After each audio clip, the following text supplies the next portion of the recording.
Welcome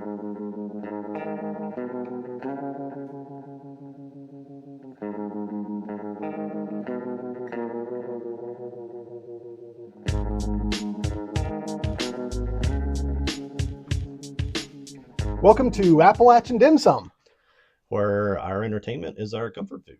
And this is episode 36, Appetizers for the month. Yes, for the month of December. For the month of December. Last one of the year. Yeah, I can't believe it's been almost a year since we've started doing this. Yeah, hadn't really thought about that. When did we start? I think the first time we recorded was last January. Okay. So like our first episode was in February. We are just on about a year of doing this. Yeah, this is the 11th month.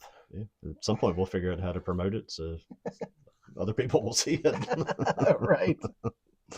Speaking of seeing, I'm not trying to be like cool or groovy or anything. I'm just old and I don't want to do a visual podcast with an eye that's like swelling up. I'll save you the backstory on that. But if I'm looking a little more ZZ Topish today, it's because I'm covering an eye.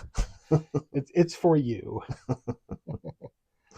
How's Christmas? Because this is going to be our Christmas episodes. This episode will post on the 1st of December. I can't even get it processed into my head that like Thanksgiving is tomorrow. Yeah. And yeah. Been up north in Wisconsin where it was actually starting to get cold. I think they had some little snow flurries and drove back into 60-degree weather here. So my body and my mind has absolutely no idea where I am or what time of the year this is or any of the above. It's been pretty good weather here. We've had a couple of nights that are kind of chilly. And like a week ago, I saw a little bit of flurries, but it was the kind where it would just come down and as soon as it hit the ground, it melted. And driving back through West Virginia yesterday, all of the radio things that I heard were like, it's going to get really cold starting tomorrow. So I don't know if that's just in West Virginia or if that's here, but it'd be nice for it just to get cold and stay that way.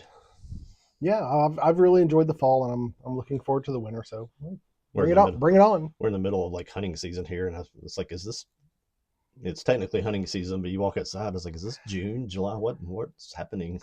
I've never gone hunting, but I'm assuming that going out in full hunting regalia would be really hot right now. I haven't done that since I was a teenager. Oh, really? Hunting here is walking out like this when I see a deer, and it's like, oh wait, let me go back. Sneak back inside and get the shotgun.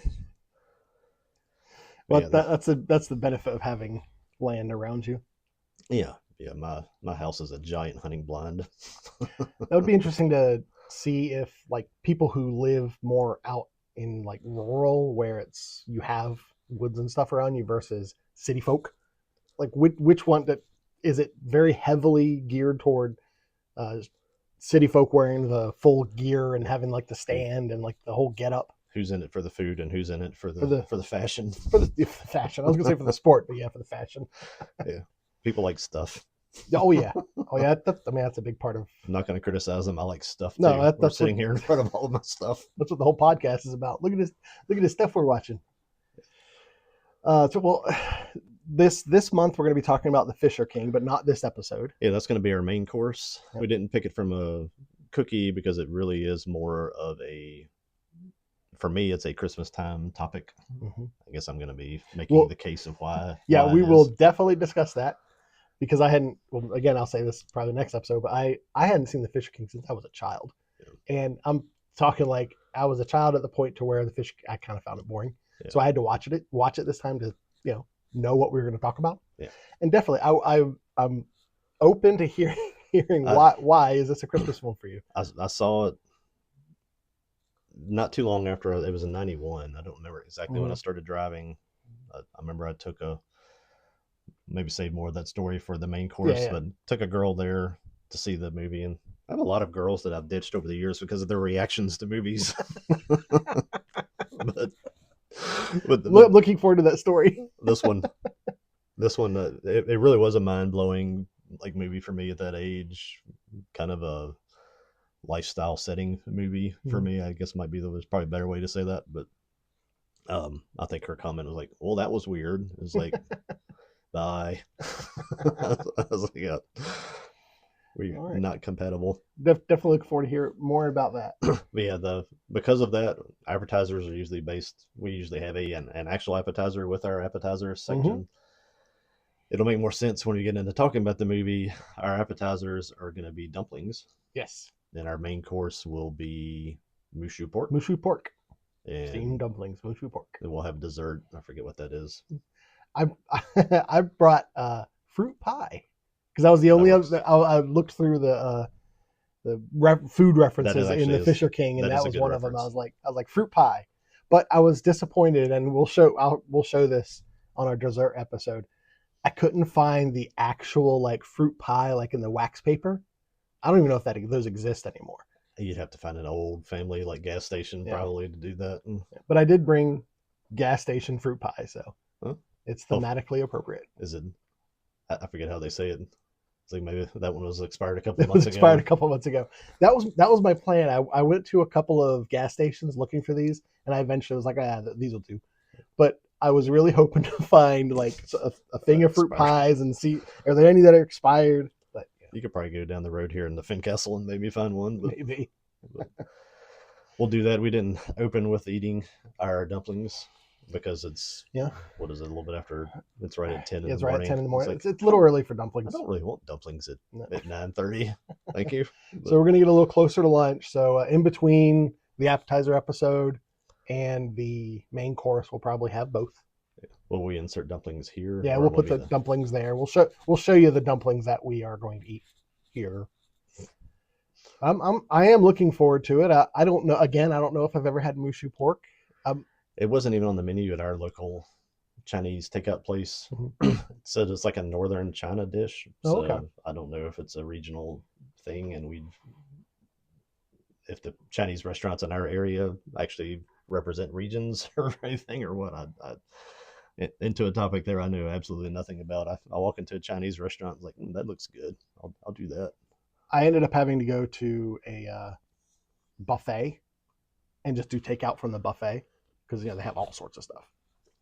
Yeah, I'm surprised that was on a buffet there.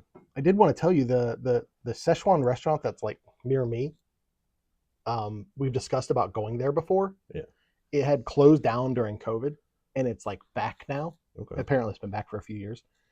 And we went there this past week and just to try it out because we were kind of wanting some Asian food.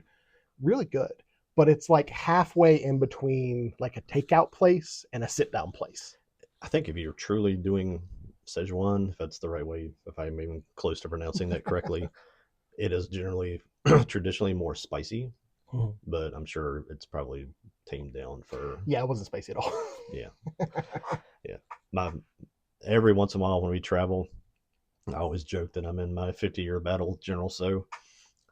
It's supposed to be a spicy thing. Most of the time, it's just a sweet dish. Maybe at some point you and I can try to make some. Yeah. Every once in a while, I'll find it where it's done right, and you take a bite, and you're like, ooh, you start to tear up a little bit. It's like that's good stuff. But, so your quest is to find good General So. My quest is to find good black pepper chicken. Yeah.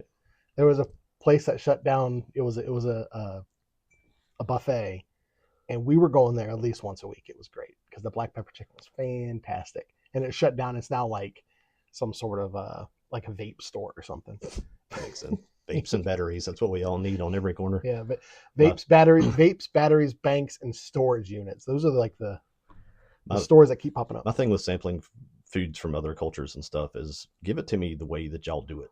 I don't want an Americanized version of it. Don't give me the Shoney's version of General So's chicken, or the Applebee's version. Just give me, if it's not something that our taste buds are used to, that's fine. I want to experience.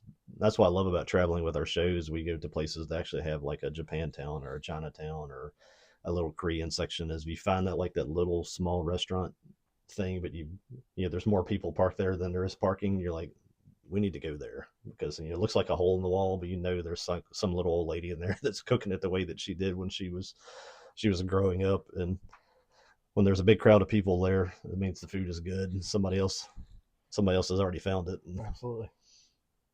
But yeah, I like to travel and eat. I'm surprised I'm not any bigger than I am because that's probably because we're budget limited. You were at one point actively like trying to avoid sugar and stuff like that? Yeah. No, we still generally do. But when we travel, we kind of blow that out the window. Well, you do what you can when you can, right? I think we ate at a pizza. Gosh, what was that thing called?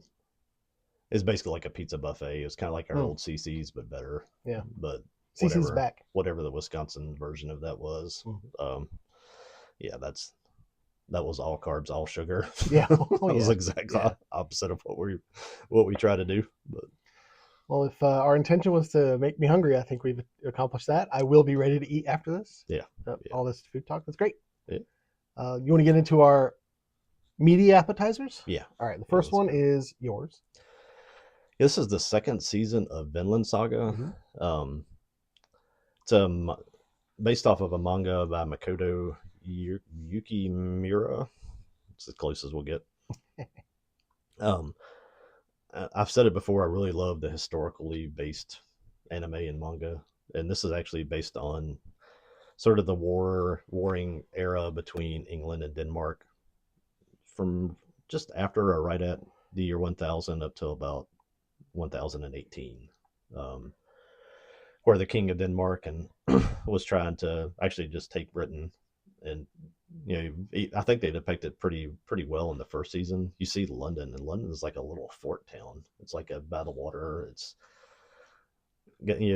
got some development on the hill behind it and stuff, but it's not the massive city. It's a colony still, or a colony sized city, and they're actually have a almost like a big pier that kind of extends out into the water to help try to defend the city from that, because it's all naval attacks, from Vikings and different mercenary groups.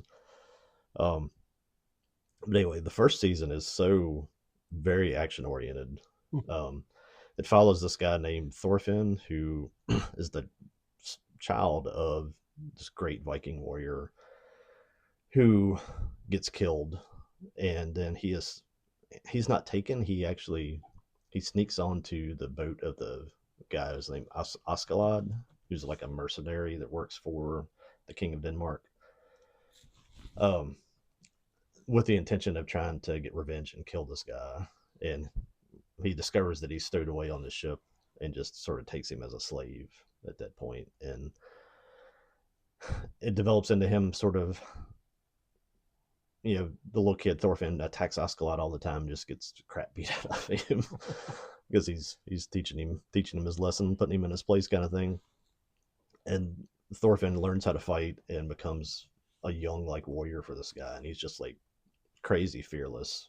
He becomes like that guy you send in just as a scout or an initial attacker before you invade, because he will just do anything and attack anything. Now, how historically accurate is this? Like, was Thorfinn an actual man? No, not that Okay. I know of. I think it's sort of that part's all there. I think the lines of the kings and stuff is pretty close.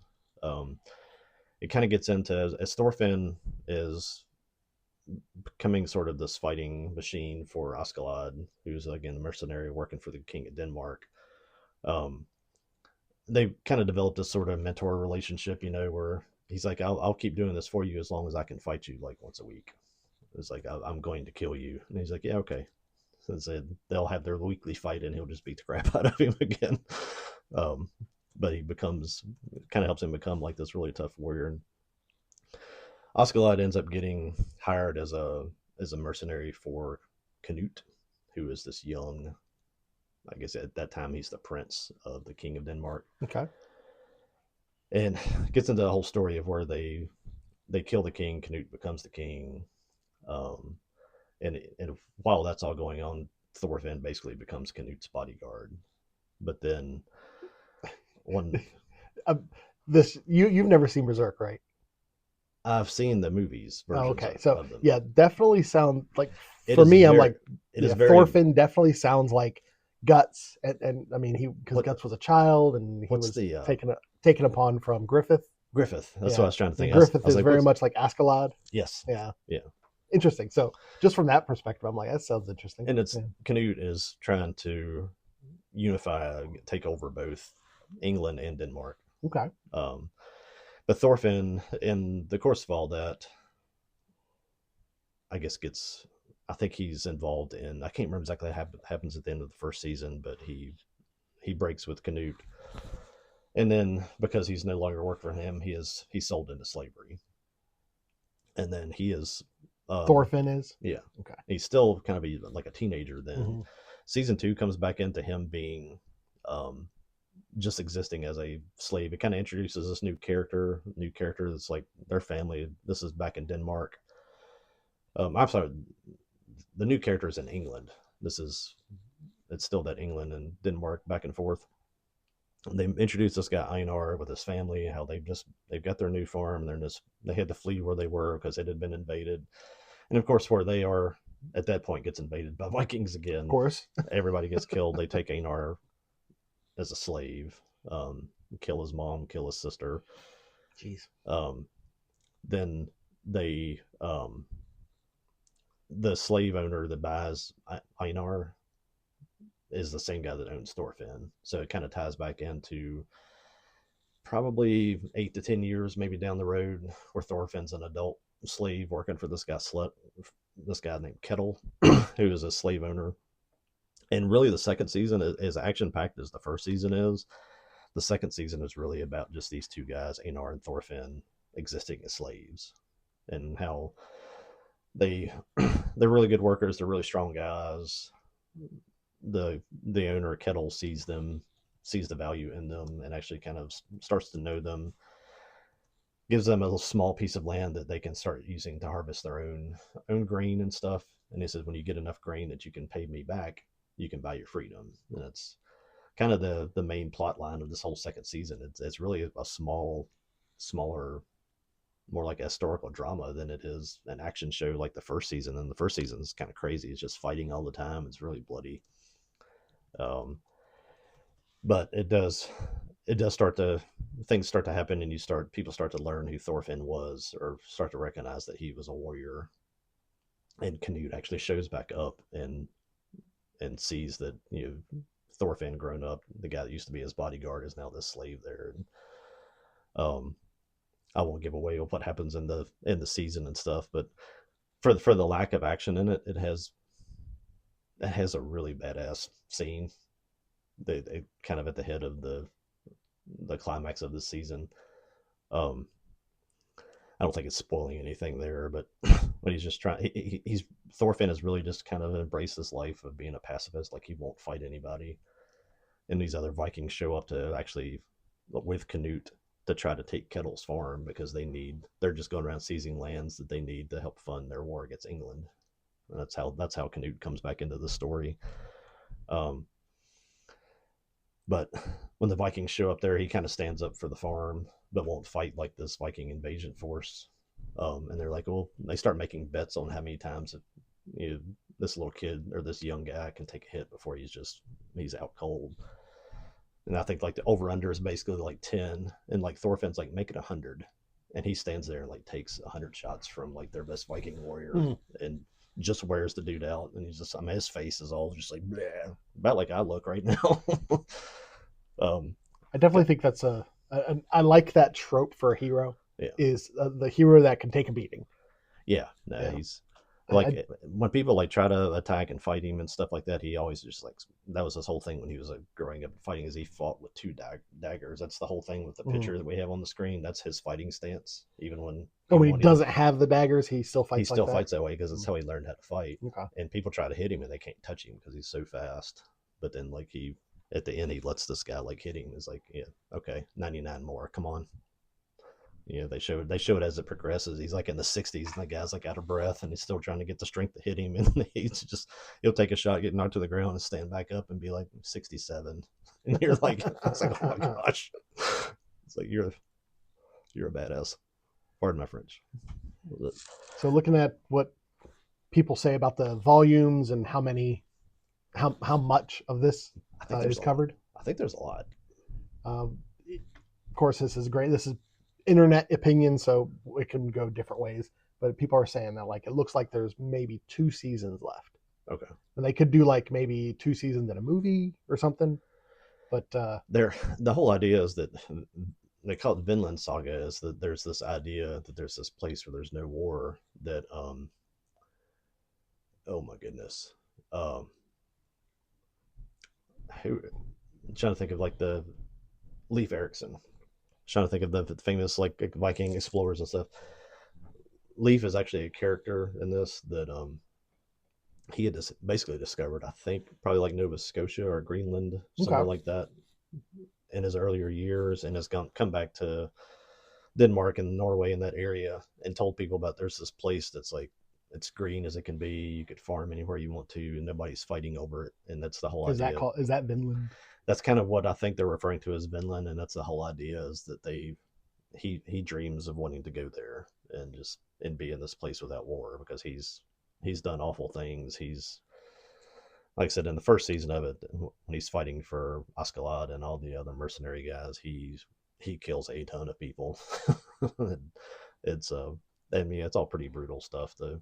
There's a couple scenes in this second season of some conflicts and fighting between Vikings, and they don't hold anything back on those. They're pretty realistic, you know, where they're guys that are just getting like a limb cut off and then some get their face stomped in, and lots of they'll show a lot of the post battle, you know, sort of consequences and stuff where there's a town where all the men are just sitting there like wrapped up with limbs missing and bleeding, and half of the women are gone because they took all the ones that were still young enough to bear children or work, and it's left with like a bunch of old women. And I mean, that's historically accurate.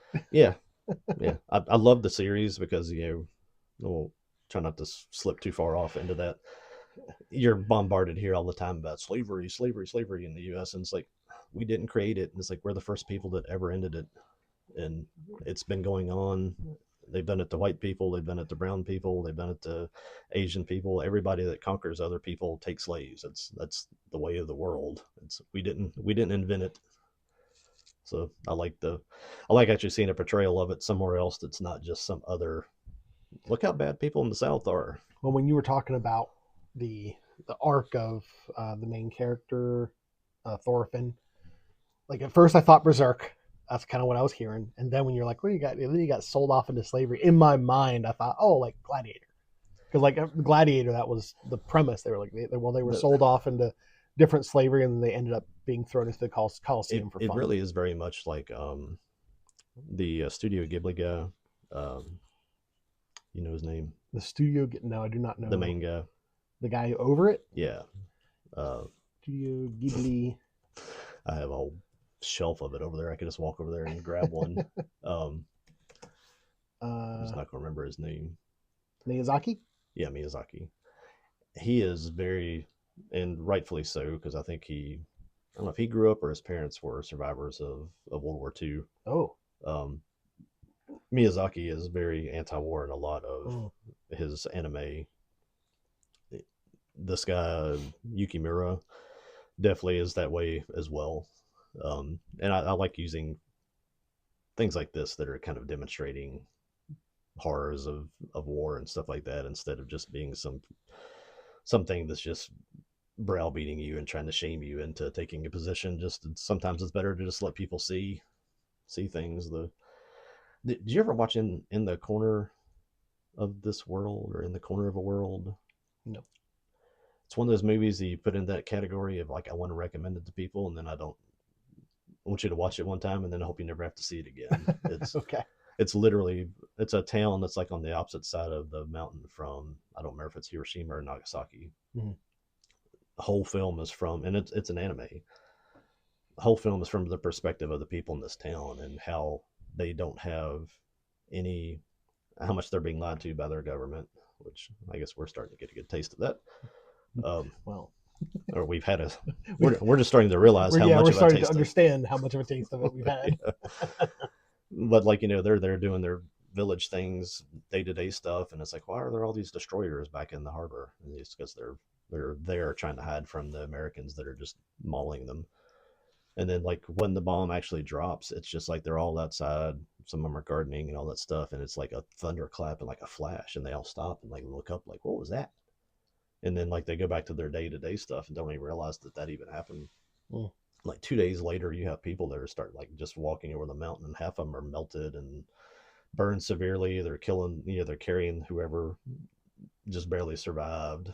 They're coming over from the mountain trying to tell people it's like we were there at home, and so the sky opened up and just burned the city down. Like they have no comprehension at all of what happened to them. It's like they're there in their city. They didn't know that how close we were to invading Japan, and that how badly they were losing the war at that point. Because anything that you would hear on like a little local radio was like, yeah, we beat the Americans again today. It was like, Yeah. yeah, no, you didn't.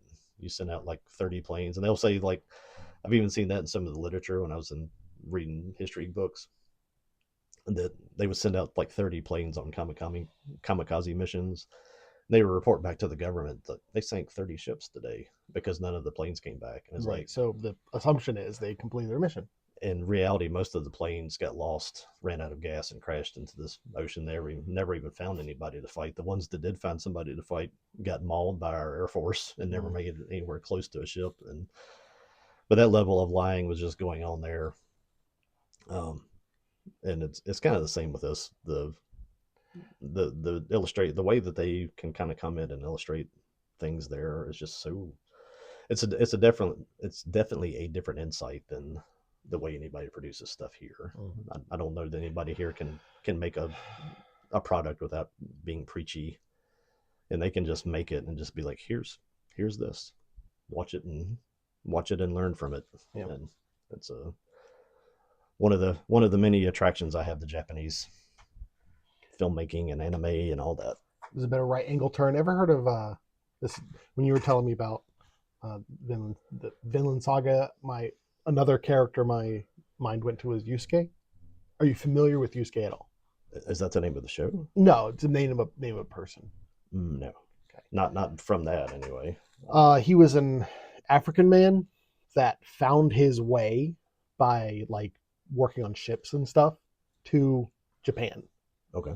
And he lived. Let's see, he came with a Italian Jesuit, Alessandro Villagiano, and they were coming there to spread Christianity.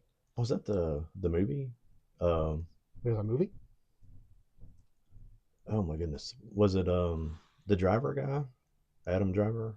Adam Driver. There's a movie with. Let's see, Adam Driver Yusuke is what I'm going to Google. I have not seen the movie that I'm thinking of. I know my son saw it and he said he kind of described it the same way. He's like, man, I don't. Silence. I got the computer right here. Let me check. Does it say something about Japanese like missionaries? That's what it says. Yeah. It's pretty brutal too. I've not seen it. You've piqued my interest. I don't know if that. This may not be based on him. It doesn't. I'm looking at the cast list. I'm not seeing Yusuke in there. I got you. I think it might be kind of a similar plot line, at least, or maybe based on a story like that or something. But... So he was the Jesuit priest introduced Yusuke to Nobunaga. Okay. And there, at that point, he was given the name Yusuke, and he stayed with Nobunaga as like a guard or something. Okay. He became a samurai. Oh, okay. And in the past few years, there's been all sorts of like argument of like whether or not he actually existed and stuff like that. But the idea is cool. I hope he's an actual historical character. That would be cool. There's been a lot of people who like will write biographies of him and put them on like Wikipedia, and then it turns out, well, that person just made all that up. Yeah. The latest Assassin's Creed game included him as a character. Okay. And for years, I heard of Yusuke first maybe 10 years ago, 8 years ago, it doesn't matter. And I always thought that sounds like an amazing like video game character. It'd be great to have a game with Yusuke. But him being shoved into the Assassin's Creed franchise, I felt was like, he deserves his own game. That's how I felt. Yeah. But like the idea, like when you were talking about the Vinland Saga characters, Thorfinn again, he's on a ship with what do you say, Thorkill? No, Askeladd. He's on a ship with Askeladd. That kind of gave me that feel of in my mind's eye, imagining like what a Yusuke story would start like, and it was very much in my mind would very much start like that. I think it's a mix of some legend stuff and some historical things. That's always unless you're going for like actual historical accuracy and like for teaching purposes. Yeah, man, go with like historical stuff and then legend.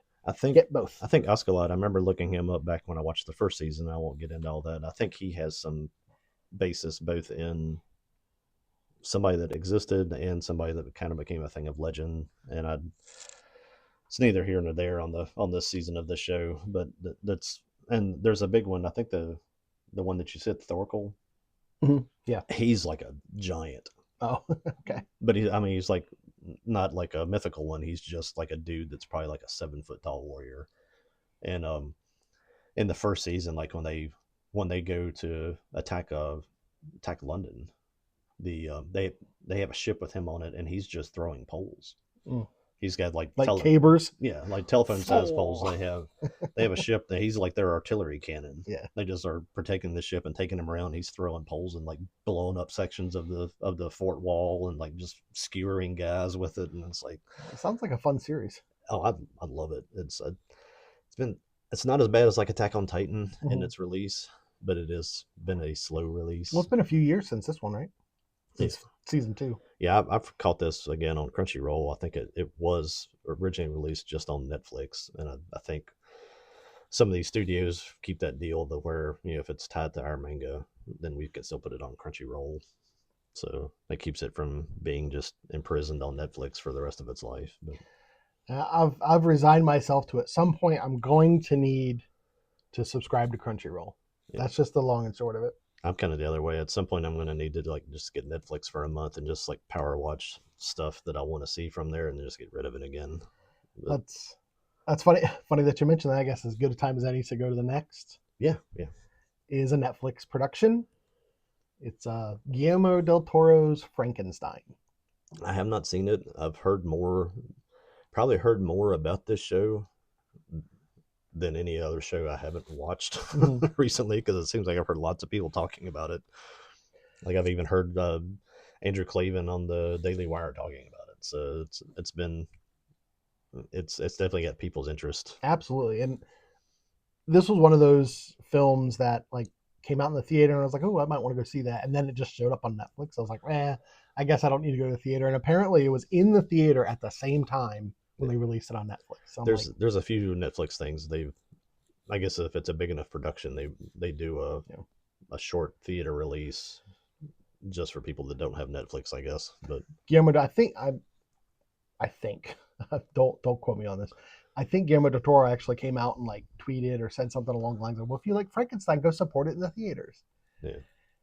And man, so I've watched it in Netflix, and it was good. And I did think, man, this would look great in the theater.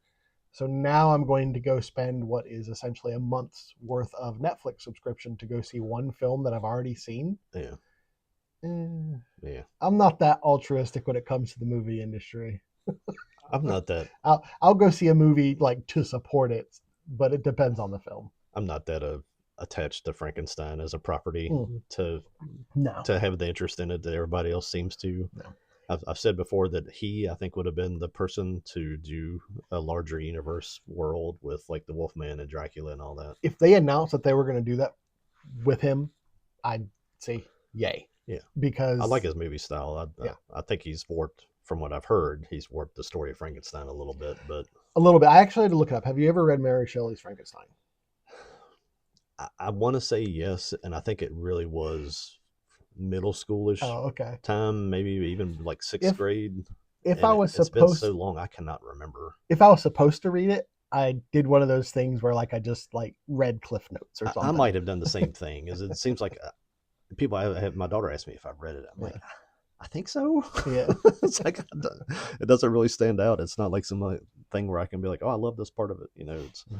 I feel like I have, but I asked people because they were saying it's so well. I like the changes from the book. I was like, well, what are the changes? I don't know. From my recollection, I've never read the book.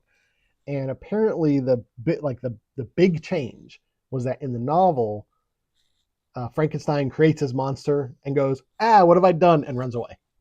No. And in this film, he creates his monster and he sort of kind of cares for it for a little bit, but then becomes increasingly frustrated with it and disillusioned by it.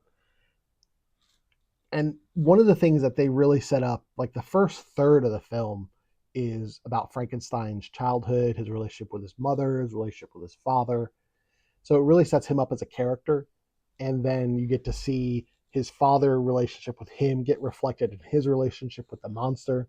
and that sort of thing. So it does create a better uh, I'd say cohesive story throughout Frankenstein's life. It seems like the thing that I've heard commented on again. There's a lot of people talking about something I haven't seen, so it's kind of hard to really quantify or qualify what it is they're saying. Is that they keep injecting this idea of there being a love interest with the bride and all that kind of stuff, or the female in the movie. I forget. And I think from the book, it really is more of a motherly thing, not a.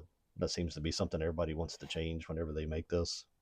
And I Like again, I don't. the I'm not talking about something I'm well versed in, so I don't know. the character's name is Elizabeth. Have you seen any of the what are they called? Maxine? Like there's a trilogy of horror films. Let me look that up real quick. I've seen the first two. And they're called Maxine. Let's see. The first one was just called X. The second one was Pearl. Yeah, no, I know the girl though. And the third one was Maxine. Have you seen her in other things? She's in the water thing. The Shape of Water? No, not the Shape of Water. I'll say no. She's not in the Shape of Water. The thing about like that institute. It kind of starts off as like a kind of a good horror movie, and it just kind of falls apart. Let's see. Is it John Hamm that's in that? There was a Skarsgård in a film. Her like name's that. Mia Goth, right? Mia Goth. Yep. Pearl, The House, Mayday, Emma. A Cure for Wellness. A Cure for Wellness. Yeah. That's what wasn't a Skarsgård in that? Probably. There's like 18 Skarsgårds. Right. That was a good film. I'd like to watch that one again. It's actually got that Dane DeHaan, the guy from the Thousand Planets. Okay, that's who I was thinking of. Yeah. The Thousand Planets or whatever that thing was called. Yeah, he was definitely better in this film than I was confusing him for a Skarsgård. Valerian in the City of a Thousand Planets. But yeah. Yeah, I might talk about that disappointment someday. I think I had that as a category in one of our cookies for the movies that almost made it. Yeah. And that was on my list of things to talk about with that, of ones that start off like, oh my gosh, this is amazing. And then like, you're like, fall off a cliff. What happened? It's like, did y'all just get tired or what happened? But the cast is probably the highest highlight. And I think that's pretty good to say that in a Guillermo del Toro movie, because he is a master of visuals. Yeah. But the cast is fantastic in this. Yeah. I think everyone did a great job. Oscar Isaac's might be one of my favorite roles of his. And Oscar Isaac. I've enjoyed pretty much everything I've seen him in, so I'm not... He definitely has some range. Yeah. I can find my mouse. Where and is it? Always nice to see Christopher Waltz. Oh, yeah. From Inglourious Bastards. Mm-hmm. Yeah. He's also in Alita. Let me look up something on Oscar real quick. Yep. As I'll never remember it. And I need to start looking things up when I think of it instead of sitting here and going, that'll be all right. Inside Llewellyn Davis, the Coen Brothers film. Okay. Really is one of those movies. It's not even like The Big Lebowski, because it's not a comedy, but it really is almost like a movie that doesn't really have a plot arc. It's just a character movie. Okay. And he's a aspiring like folk singer in the sort of 60s. Great in that movie. Great enough that you can watch a movie that really doesn't go anywhere like multiple times and still enjoy it. Like Justin Timberlake is in it. The John Goodman character is. The Coen brothers have some sort of like relationship with John Goodman that they can just create these amazing characters with him. You know, the Cyclops and Oh Brother, Where Art Thou, and Walter and The Big Lebowski, and he's basically like a guy that's just riding around in a car in Llewellyn Davis, and it's just it really is worth watching just to watch just his acting. But Oscar Isaac, I'll watch anything from the Coen brothers. So Oscar Isaac sings in this. So, I mean, he's actually a decent like singer. Nice. Um, That's always interesting when you have an actor that you never seen them in like a theatrical performance. Yeah, and then they do something, and it's like, oh well, they probably came from the theater. You forget that your favorite little Marvel character was a theater kid. Right, exactly. But talking about Elizabeth's relationship with the creature is what they call him. that's probably one of the few things that fell flat for me in this. Yeah, I think that's because it's an insert. I don't think it's part of the Hmm. actual story. But If they had gone, if they were going to toward the, because they kind of touched on the idea of the Frankenstein's monster wanting a bride and stuff like that. They did in that was in this, and I couldn't really tell if Elizabeth's intentions toward the creature were romantic, because it mostly seemed like more of a curiosity. yeah, The the creature's intentions toward Elizabeth were definitely romantic, but it's more romantic in the classical sense and not in the eros sense, yeah, because he just wants someone like him to be with him, yeah, that sort of thing, yeah, which makes sense in the from what I know of the Frankenstein monster's mythos. He wants a companion, yeah. but it gives you like the story of how he becomes a man, sort of. And I don't know if that's a part of the book at all. I think it is, according to from what other people were saying, and It it's beautifully told. it's it seems like it's just difficult to remember listening to other people talk about something I haven't seen. Right, right, But right. it seems like it's, if I'm remembering right, that his desire for a woman is because like he observes people and all the guys that he observes are trying to get women. So he's like, I need a woman.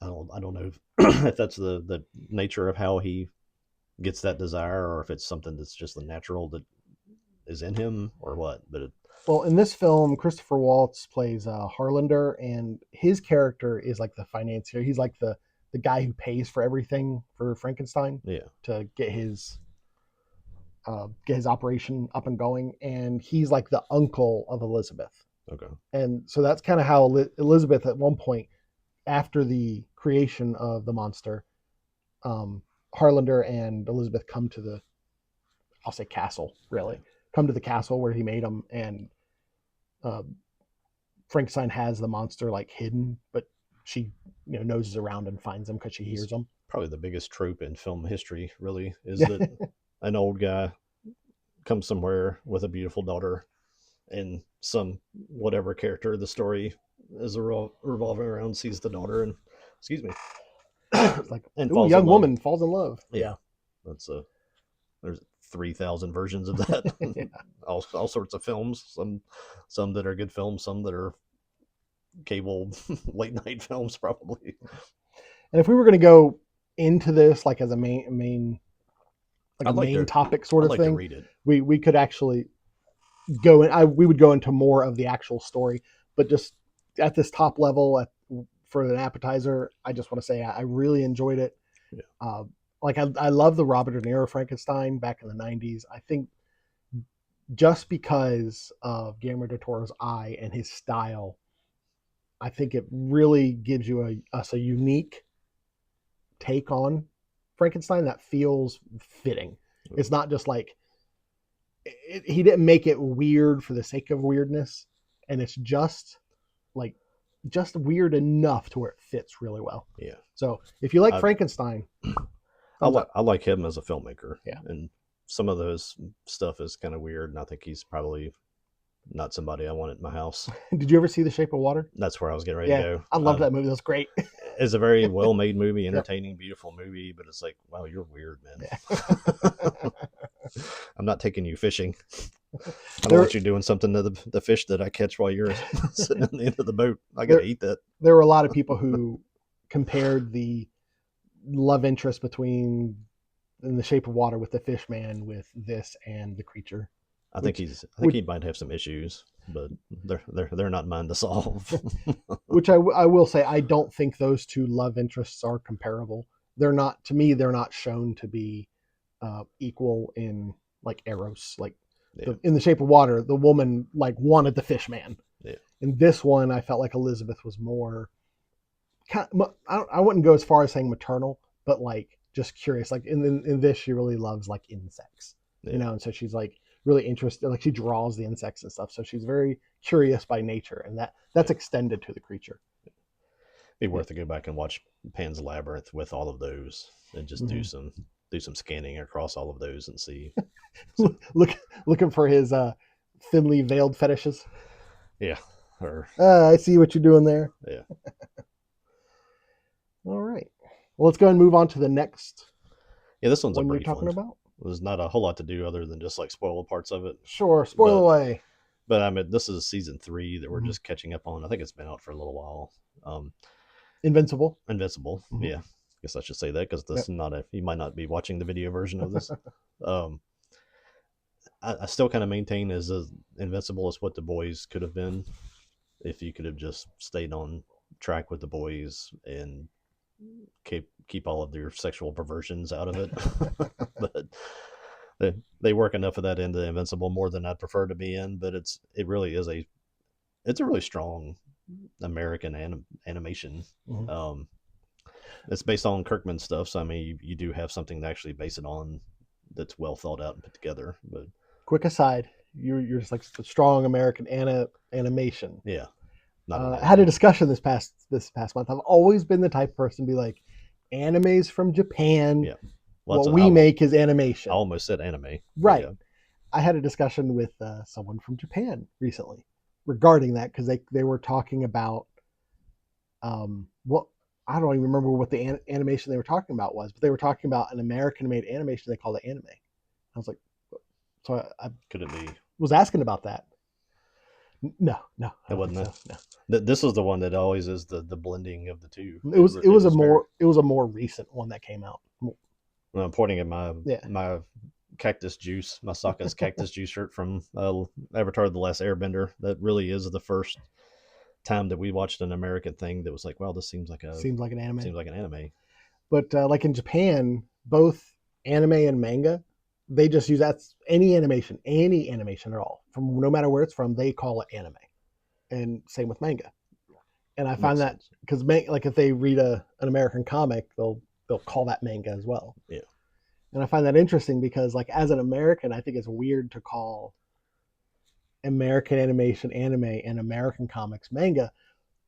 And also the opposite, like I wouldn't call a manga a comic, you know? It's kind of like when you go by and see a thing that says Japanese sushi restaurant. And like, Right. it's sushi. It's It's sushi. Japanese. But I don't know. I still haven't settled on whether or not I would. Well, mostly I'm not gonna because I've corrected people before that when they call like the Last Airbender anime. I'm like, well, it's animation. Yeah. The Tomb Raider series that Netflix, I think Amazon produced. People were calling it the Tomb Raider anime. I was like, it's not anime. It's animation. But like a Japanese person will call it anime, and I'd feel like a massive tool telling a Japanese person, no, it's not anime, it's animation. So maybe I should just feel like a tool correcting anybody at any point when it comes to that. I think I just call stuff whatever I call it, and if somebody tries to correct me, I'm just sort of pause and sort of look at them for a second, like, Really? okay, Really? are you done now?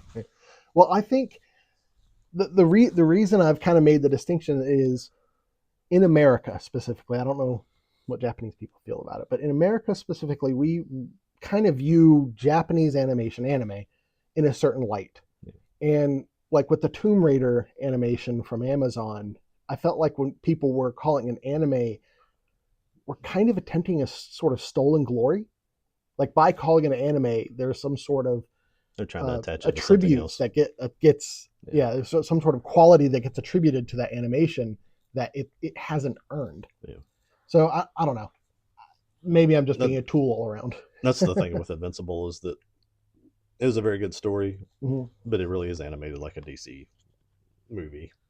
And that's my separation on anime and animation is that there's some anime that you sit there and watch it and you're just like, how long did it take you to shoot this scene? I mean, you got like dew dripping off things in the background and your leaves and your grass are moving the way that they would in nature. And in Invincible, it would be, that's a green field. And it's, I'll have more to say on that in a couple of slides and a couple of topics because that's I definitely have to say something about the quality of an animation and anime that I watched. Season 3 of this is mostly about kind of Mark. Are you up to date on it? Don't worry about it. This isn't really spoiling anything, but it's kind of like Mark and Cecil have fallen out. You have the new character, his young brother Oliver, that has appeared and kind of like teaching him how to. He's kind of taking the role of the father, trying to teach him how to be responsible with his powers and not go running off to try to fight everything. And I'm assuming that maybe in the book that Angstrom Levy must be one of the ongoing sort of main bad guys, because he is the reappearing bad guy in this. So he's kind of the big bad for this season, I guess, too. Um, this in very much in the manner like the boys, this just gets extremely violent. Like pounding people's face into like their jaws breaking into pieces and teeth falling out, things, that level of violence. Really goes into, I like the part where it shows the violence of like these superheroes fighting super bad guys spilling over into like public places and people just getting mauled in the wake of it. I like portraying that in these, that you grow up on like Superman and stuff and you have this city destroying thing, but like if anything, like somebody falls off and Superman and goes catches her and sits her down. And right. In reality, when some laser blast comes through and hits this building, it probably burned everybody on that floor. And then when the top falls off, everybody in that section gets crushed with stuff. Yeah. And people getting hit with debris falling off of buildings and things like that. They do a good job of, I think, portraying that the way it would be. Now, I am glad that there are properties that are doing that are kind of like trying to, take superheroes down a peg from being always heroic, because I wouldn't want to see that sort of thing from Superman. Yeah. It's like everything has its place. And I think it's nice that there are properties like Invincible and The Boys, Brightburn, that are telling these stories. And that's a big part of this too, is if you have the news covering all this stuff all the time, and you can feel that sort of tension building that people are got to be thinking. And in the background, is Invincible or any of these people actually good for us? Are they really the bad guys, kind of thing? Yeah, we're all just getting killed while you guys are out fighting these fights. And it's kind of, I feel it's sort of building to a bigger conflict with the Viltrumite stuff. You have I didn't write his name down. There's an older Viltrumite, just like assassin, that comes to the city, and he's played by the guy that plays Negan. okay. Whatever his name is. Yeah. Great character. That guy. Yeah, that guy. Negan. You know him. He's Negan. If people see him in public, they probably say, like, "Hey, Negan." Hey, Negan. Without going into the details of the series and the episodes and stuff like that, it really is. We're caught up on it. Looking forward to the next part of it. It is good. The casting in it's amazing. They have basically all the people that made The Walking Dead good are in this. So I think Kirkman brought those people along with him to do this, and I think Kirkman staying involved with it. And there's another guy that was a big producer of The Walking Dead, and I'm not going to remember his name, but you see him in the first credits. I think he's probably somebody that helps sort of translate it into screen, even though it's animated. From the comics with Kirkman. They seem to work really well together, and I think they sort of keep the Seth Rogen influence of. I don't know if Seth Rogen is tied to Prime or how it is he's involved in all these things. He's a big producer at this point, so I don't know. Producers at some point just kind of they put their cachet behind some sort of project just to get it made. Yeah. He's attached, so therefore people will pay for it. The executives will pay for it. But so maybe that's the situation. In the way here. that they couldn't keep him in check with The Boys, it seems like they're keeping him in check and keeping him from screwing this up so far. So hopefully that maintains. And he does voice the Alan the Alien in this too, and at least the Alan the Alien. Does he go? Not as bad. Okay. It does kind of at least remind you that maybe at one point you almost kind of liked him when he did some of his early stuff. I really did. I would have said I was a fan of his. I thought he was funny back in the early 2010s when he first started, and I'm to the point now. It's like I don't care if you are funny at this point. You become so irritating to me. I'm not listening, and that's what you do what happens to you when you choose to try to inject all of your viewpoints into things and introduce politics into cartoons and entertainment. It's just that you're going to piss people off, and you pissed me off. I don't care what you do at this point. I think I became disillusioned with him around the time he made that CG animation about food that was like, oh yeah, Sapient Sausage Party. Yeah, Sausage Party. Yeah, I watched that and I was like, I'm not interested in this anymore. Yeah, this is just. It's like you've got a problem. You need some. I don't know if I grew up a little or what, but. Well, I mean, that's It the just thing. it just I think he's older than I am. I don't think there that particular film I didn't feel like there was any redeeming qualities to it at all. So I'm gonna laugh at like a fart joke, or if somebody, if we sit there and laugh yeah, but I'm at not gonna Dan to laugh at Dan. a fart joke that lasts an hour and a half. Yeah, we laughed at Dan to Dan with the whole thing of him trying to get his His ball golden back. nut back from the witch that stole it. I still giggle when you say nuts. Mm-hmm. I grew up that way, but yeah, and I'm the same way. It's like if you're gonna make an hour and 45-minute movie that's just farts and nuts, I'm like, yeah, Okay. I think it's time to grow up, dude. Move on. One of the things that you were talking about with the collateral damage of superheroes, Yeah. it reminded me of a show that came out back in 2016 called Powerless. Ever heard of it? I think The you mentioned it once, and no, I had probably. not seen it, but I think I remember you. I don't know if I would. I wouldn't recommend it just because it got like one season, I think, Yeah, and then it ended. It was fun. It was fun. I remember being fun. The lighthearted, goofy time, and it's just about people who are living in a world with superheroes and they don't have powers. yeah, It starred Vanessa Hudgens, yeah, yeah. I think I remember that now. and it definitely had a like a irreverent comedy kind of feel to it. I would really like a straight laced, like almost drama of like, well, we're living in this world with superheroes and villains, and we just got to deal with this crap. Well, That'd be fun. the fight with Negan is super violent, super brutal, Mm-hmm. and the guy's massive. And Mark has been working to like try to get stronger and stuff as he's been developing as his character too, because he's basically kind of carrying the burden of all this crap that's coming to Earth, being the one guy that's all these other heroes that show up can kind of fight some things, but he's really the only one that can really stop most of the really dangerous stuff. Yeah, he is invincible. And there's a scene I think where they're fighting where the Negan guy has Mark and has control of him and is flying him through a group of people and just using his body and just exploding people all over the place. And it's I'm not saying like, oh yeah, that's cool, but I like to see that kind of portrayal of that kind of seriousness or violence in something like that. Make it does make it more of a weighty feeling show instead of just a oh no, that puppy's gonna fall and Superman. I want my Superman catching a puppy too. I like happy things Right, and right. like the traditional Superman.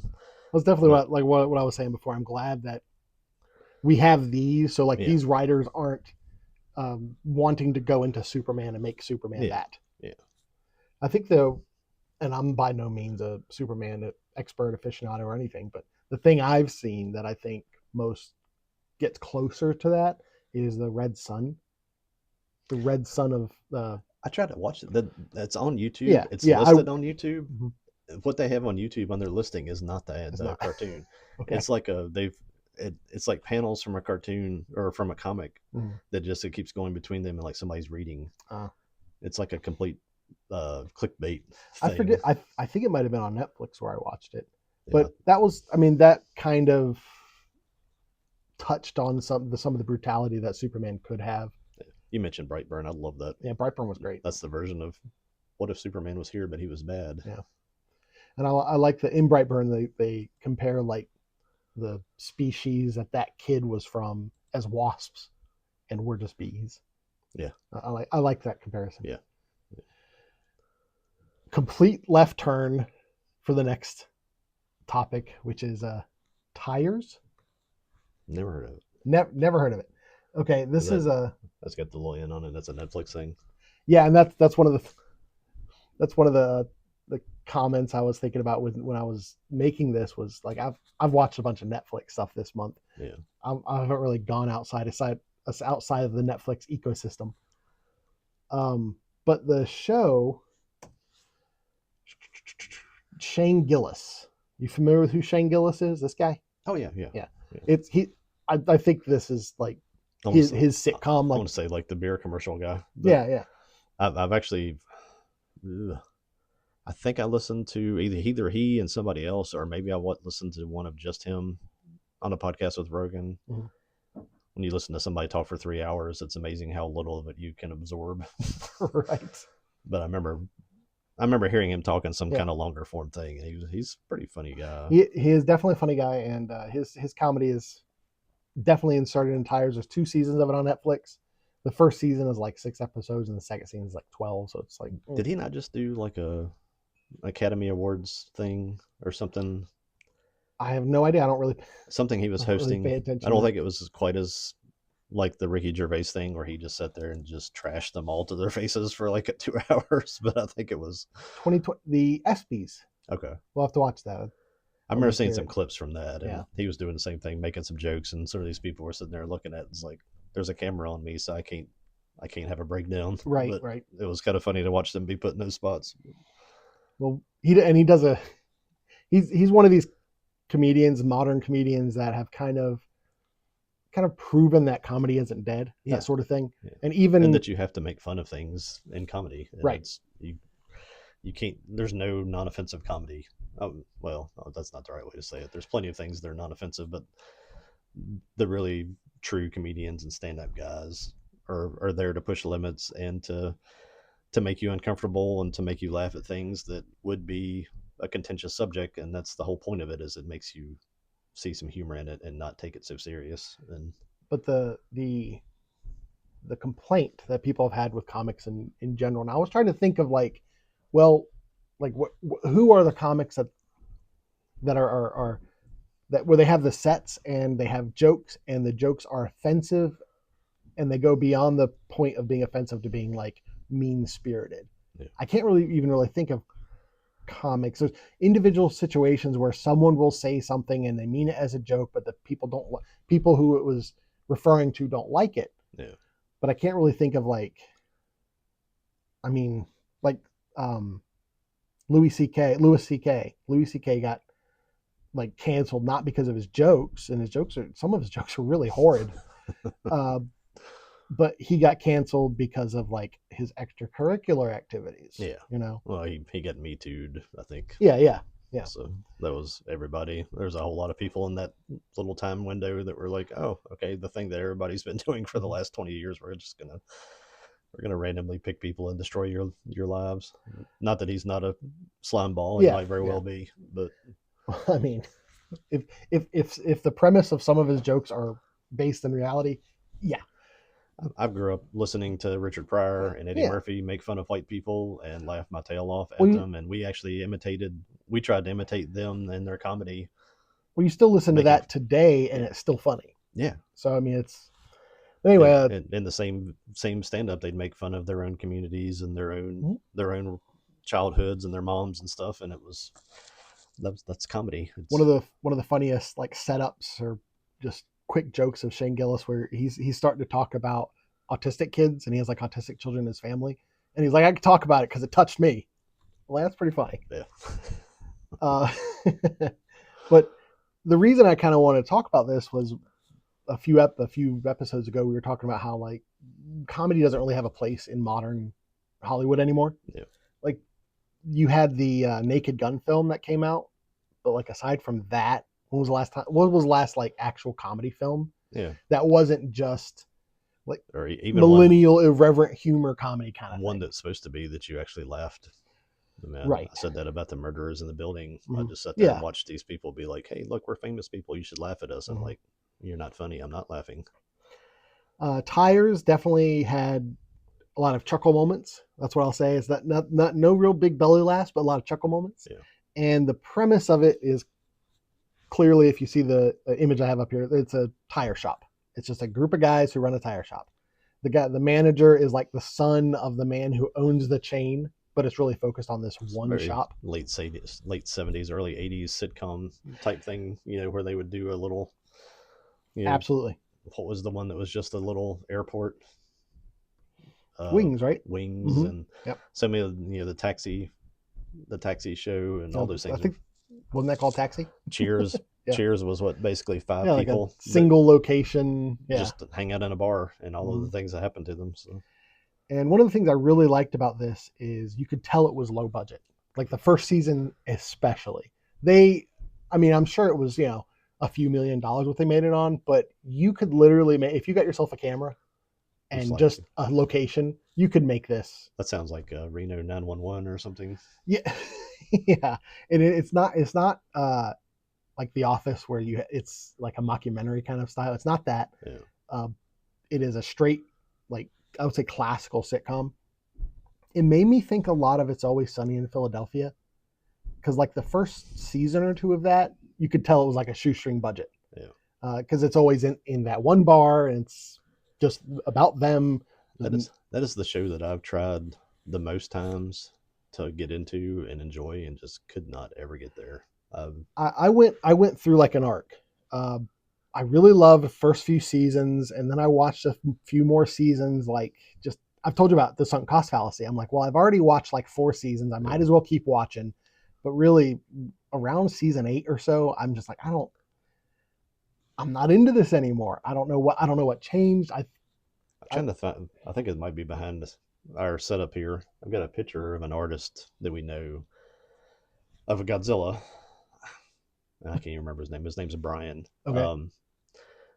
Awesome guy. And I became aware of Sunny in Philadelphia because he had a picture at his booth of this little fat, like comical looking Danny DeVito with like a ham. And everybody that came by his booth was stopping. Ham. Everybody was like, that's the one piece everybody went to. And I went over. It's like, I think that's actually how we met him. I was like, what the heck is the Danny DeVito and the ham? And he told me about the episode. And I think I went tracked the episode down and watched it. And I was like, well, that's pretty out there. It's kind of funny. And I tried to go back and watch some episodes. And I could never get into it. I kind of feel that way about Curb Your Enthusiasm. Like I've watched like 4 seasons of it over the years, and I enjoy it. But something about it, it doesn't keep me coming back. That's one of those things where every few months I'll be like, well, let me give this another shot, and I watch 4 episodes or so. I'm like, Mentioning Cheers, I was doing that with Cheers, trying to just go back and see the whole complete set of it, and didn't really realize that what I grew up watching was the Christy Allen, Woody Harrelson part, right, and that all of the stuff before that with Diane was not as I didn't enjoy it as much. Right. It really got funnier when Frasier and Lilith came in, and Woody and Christy Allen came to the bar. I was a big fan of Frasier, and I watched Cheers because I knew Frasier came afterwards. I've never watched Frasier. I need to track it down. I pushed through Cheers. I enjoyed Cheers. I'm not down on it. I think it's a good sitcom, especially for the era. But it's nowhere near as good as Frasier. Do you know the blonde guy's name that was with Frasier in that series? In which series? Frasier? In Frasier. His brother? Is that his brother? Okay. Yeah. Because he's when we get to the Fisher King. He's in it. Not Niles. He plays Niles. He's David Hyde Pierce. He's Jeff Bridges' talent agent. Mm-hmm. In the Fisher King. So it always comes back around. It's all connected. Probably by Lovecraft. But but I would recommend Tires. I think it's a good slice of what modern comedy can be. Yeah. And it's also also being sort of a classical idea of comedy. I would like to sitcom. Like to have somebody filter out things that are air quotes comedies on Netflix, because when I see Netflix and I hear the word comedy, I'm like, nah, I'm not wasting my time on that. But the reason I think Tires works, and it's definitely if you know Shane Gillis, you kind of heard his humor and you think he's funny. It's the kind of the setup is the world is very kind of straight laced, like they play it straight. Yeah. Shane Gillis's character is like the agent of chaos. Okay. Like to the point to like he's friends with the manager, and he's always insulting him and calling him names and stuff like that. Yeah. But he does that on a broader scale with the story, where he'll do something that seems to like disrupt like their plans or the current narrative. And there are times when he comes in as like almost like the hero, where his ability to just kind of be out there and completely wild with his actions and his personal plans benefits everybody else. Okay. So he's not just 100% negative on the story. He is also a protagonist as well. Gotcha. I enjoyed I'm looking forward to the next season. I enjoyed what I saw. I didn't plan on watching this. It was middle of the night. I was like, let's try this out. And I was like, this is great. And I binged like the first 6 episodes and went to bed way too late and just finished the second season a couple days ago. You'll eventually be 15 and you'll just stop sleeping. Yeah, that's right.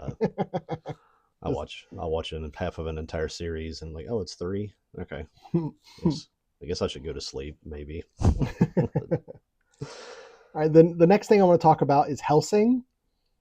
Okay. So go ahead. As I'll say, you got back through the old season too I've got all the way through the old season, and I've watched a few of the episodes of of Ultimate. Ultimate. Okay. Now I'm going to make some comments about Ultimate, and I'll only bring it up again if my comments change after I finish it. Yeah. Yeah. I don't think they will, but we go. So first and foremost, this was fantastic. Oh yeah. I hadn't seen Hellsing in like 20 years. It's great. See, J. Michael Tatum, Who's that? the Is it voice actor? Alucard. Oh, I don't follow. I don't follow voice actors very much. He's just one of those guys. I think he's kind of getting older in voice acting, so he maybe doesn't do as much anymore. But I like missing the series where he shows up and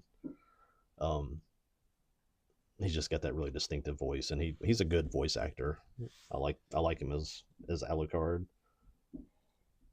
Or Crispin Freeman. Oh no, that's right. That is Crispin Freeman. Yep. He sounds like J. Michael Tatum. Those are those two guys. Did he do the voice in both? Because that was one of the things I meant to look it up, but that was one of the things that I was struck by. Is it seems like the same voice actors are in them. That's not the first time I've done that where I hear one of those. I say, "Oh, that's that guy." Let's say that's Crispin or that's James, and it's always the other one. They have very similar voices. It does not look like that voice should come out of those pictures that Crispin Freeman has. No, definitely not. But I've seen J. Michael Tatum at shows. He actually looks like the guy that would be that voice. He's kind of a bigger, dark haired. Looks like the guy that should be creating that voice. Let's see. No, the English voice actors are different. Okay. Crispin Freeman is Alucard in Hellsing Ultimate. The original.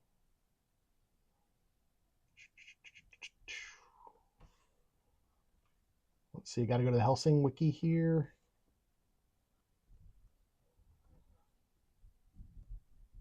This is thrilling audio. I think he did Black Butler stuff too, but I don't, like I said, I don't usually get on with the voice cast, so I'll look it up here. You can go ahead and ramble on. Get into your show, and I'll. Well, one of the things about the original Hellsing that struck me is the quality of animation. It is low quality animation. Oh yeah. It reminded me more of like Saturday morning cartoon animation, like G.I. Joe and Captain Planet. It was like that quality of animation. It didn't bother me. It just was one of those things kind of noticed. Especially there was one scene with Sarah's Victoria, and she was kind of off in the distance, and she was walking, and I mean, she might as well have been a stick figure. I mean, it was just like a circle with some spiky hair, and then like just blue lines that were kind of moving a little bit. There is I was trying to get back through Bleach, like the original series. Mm-hmm.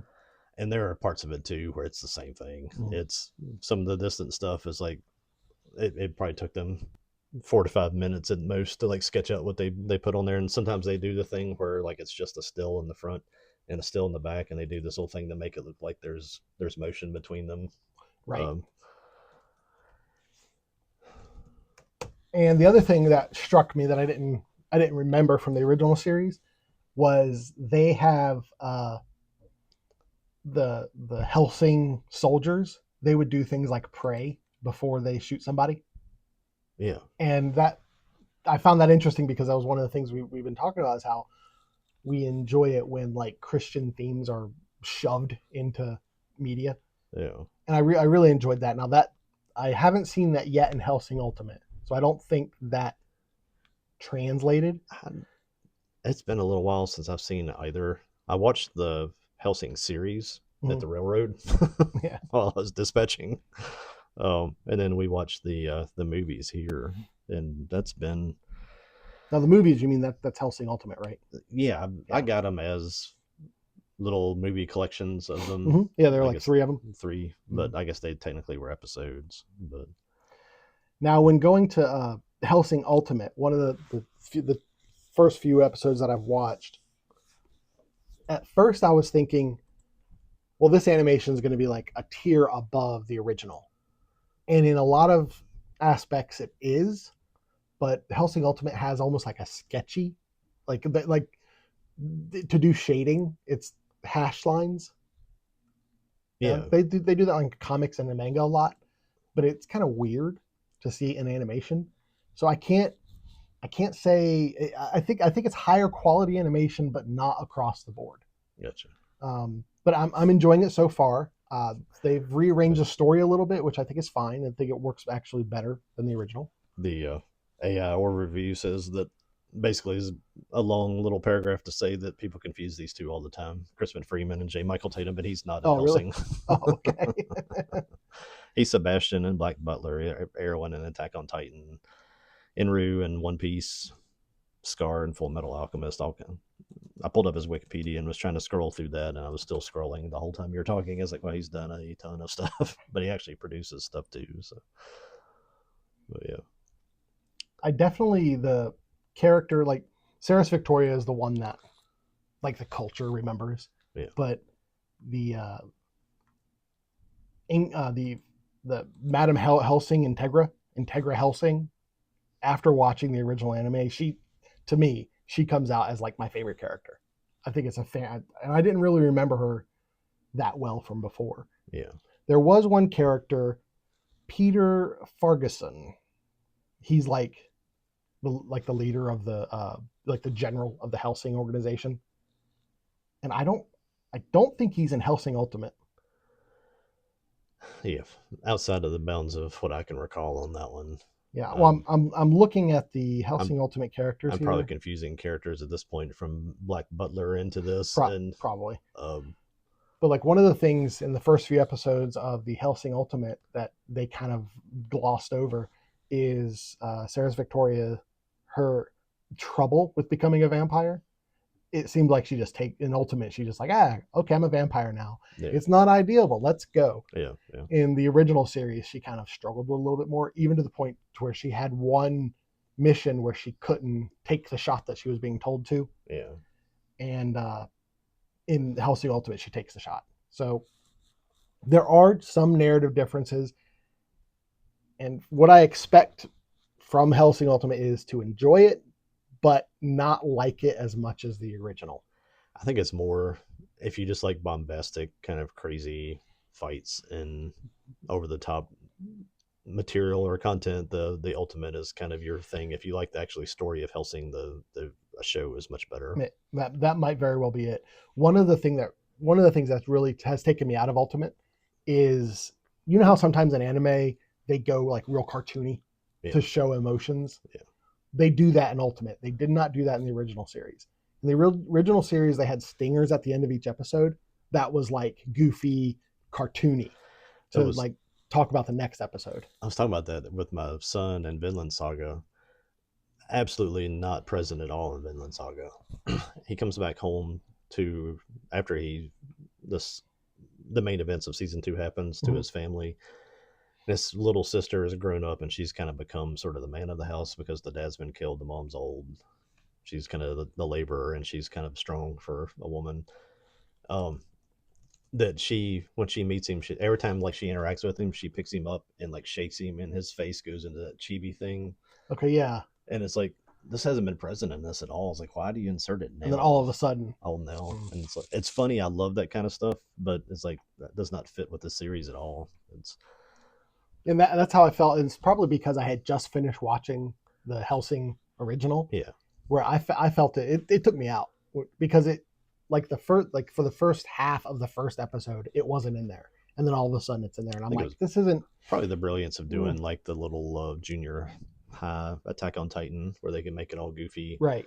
And they kept that out of the original. They kept it out because by the time it comes to the last season of Attack on Titan where Eren is almost becoming the destructor of the world, and it's like there's not really a place for these people having to decide whether they go kill their friend or whether or not they let their friend destroy the rest of humanity, and it's not really the place for you to come in and be like, with the little eyes and the lines above their head or something. Yeah, always the little bubble with like some little Japanese kanji in it and stuff.